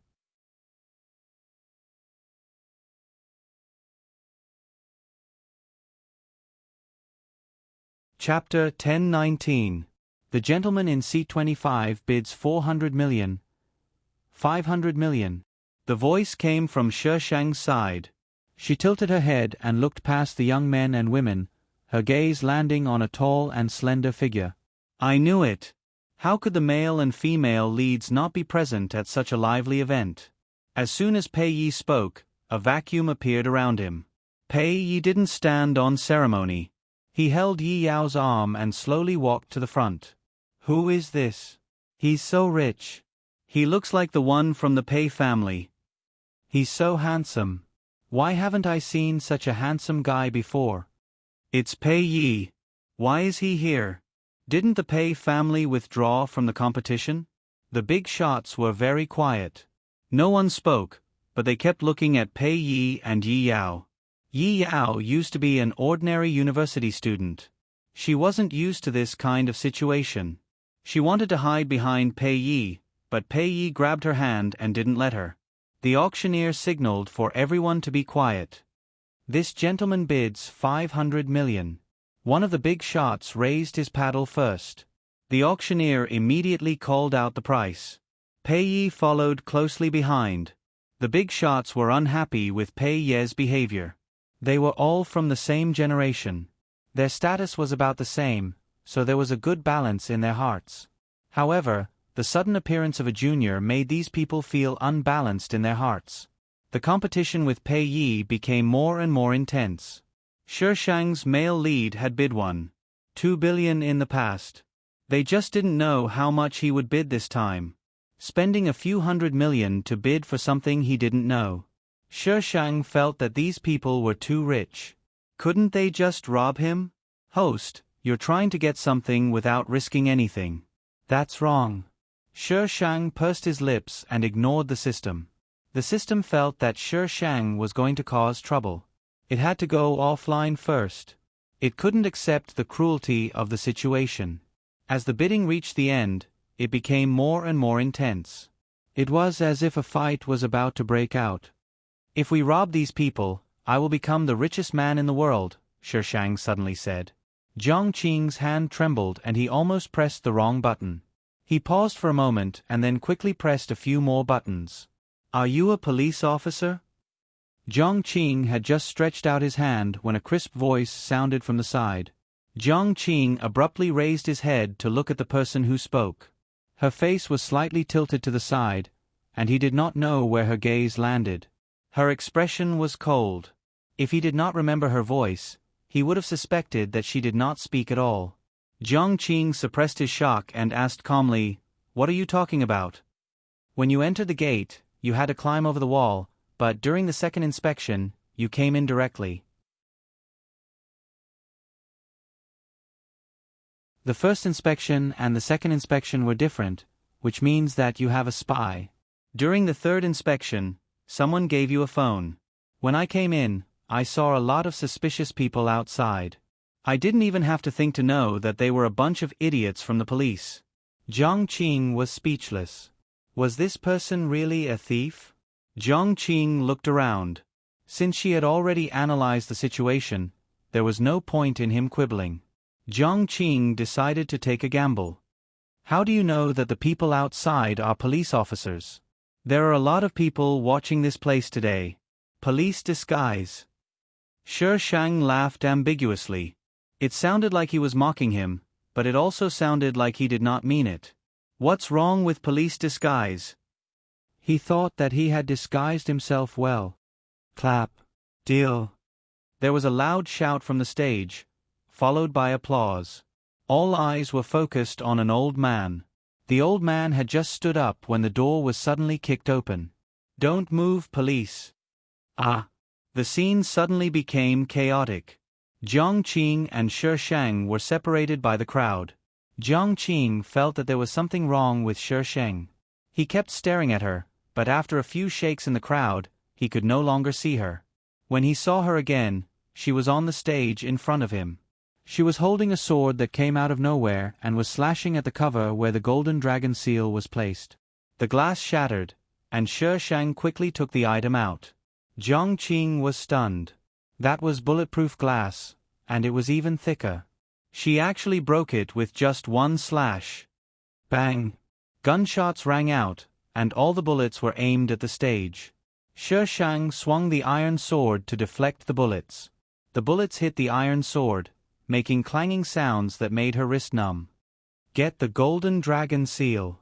F*CK, catch her. All kinds of chaotic voices were intertwined. The police were blocked by the crowd at the door. The big shots all brought 2 people with them, and they were all attacking Shi Shang. Pei Yi had to protect Yi Yao, so he couldn't go forward. He could only look at her. The big thing that suddenly appeared outside his villa was made of the same material as the one in the cemetery, and he also found the bodies in his villa. Although he felt that it was ridiculous, he had a feeling that the thing had something to do with her. Could a person put such a big thing in one place without anyone noticing? Pei Yi felt that this was beyond the scope of normal people's knowledge. Since he entered the cemetery, everything had become abnormal. Take care of her. Pei Yi handed Yi Yao to Panko, who was behind him, and rushed into the crowd. Yi Yao wanted to catch Pei Yi, but she didn't catch him. She could only call out anxiously, "Pei Yi." Pei Yi blended into the crowd. While everyone's attention was on Shi Shang, he easily approached her from behind. When they came in, they were not allowed to bring guns. But now that there were so many people with guns, Pei Yi naturally brought his gun in as well. He aimed at the back of Shi Shang's head with a cold expression. He only needed to pull the trigger, and her head would explode. However, just as he was about to shoot, Shi Shang suddenly turned around and swung his iron sword at him. The sword aura seemed to condense into a solid awl, and it came crashing down on him. The surrounding buildings were all destroyed by the sword aura. Pei Yi couldn't avoid the sword aura. He was sent flying, hit the pillar of the stage, and fell back to the ground. There was a heavy sound, and it sounded like his bones were broken. Everything seemed to stop in an instant, and the gunshots stopped. Everyone was stunned by Shi Shang's move. It was understandable that he used a sword. After all, there were still people who learned these things. But it was a little scary that he could use a sword with a few hundred yuan special effects. They might be living in a fake scientific world. Shi Shang looked at Pei Yi calmly. "Why? Are you going to do something behind my back?" Cough, cough. Pei Yi clutched his chest. His face was pale. He stood up slowly, and his clothes were wrinkled. He gritted his teeth and called out her name. "Wen Bei." Shi Shang raised his eyebrows. What do you want?" Friendly lightning protection. The above is pure nonsense. Please don't take it seriously. You're tuning in to the Narrate and Escape YouTube channel. Don't forget to subscribe and join us on this journey to catch the most captivating stories.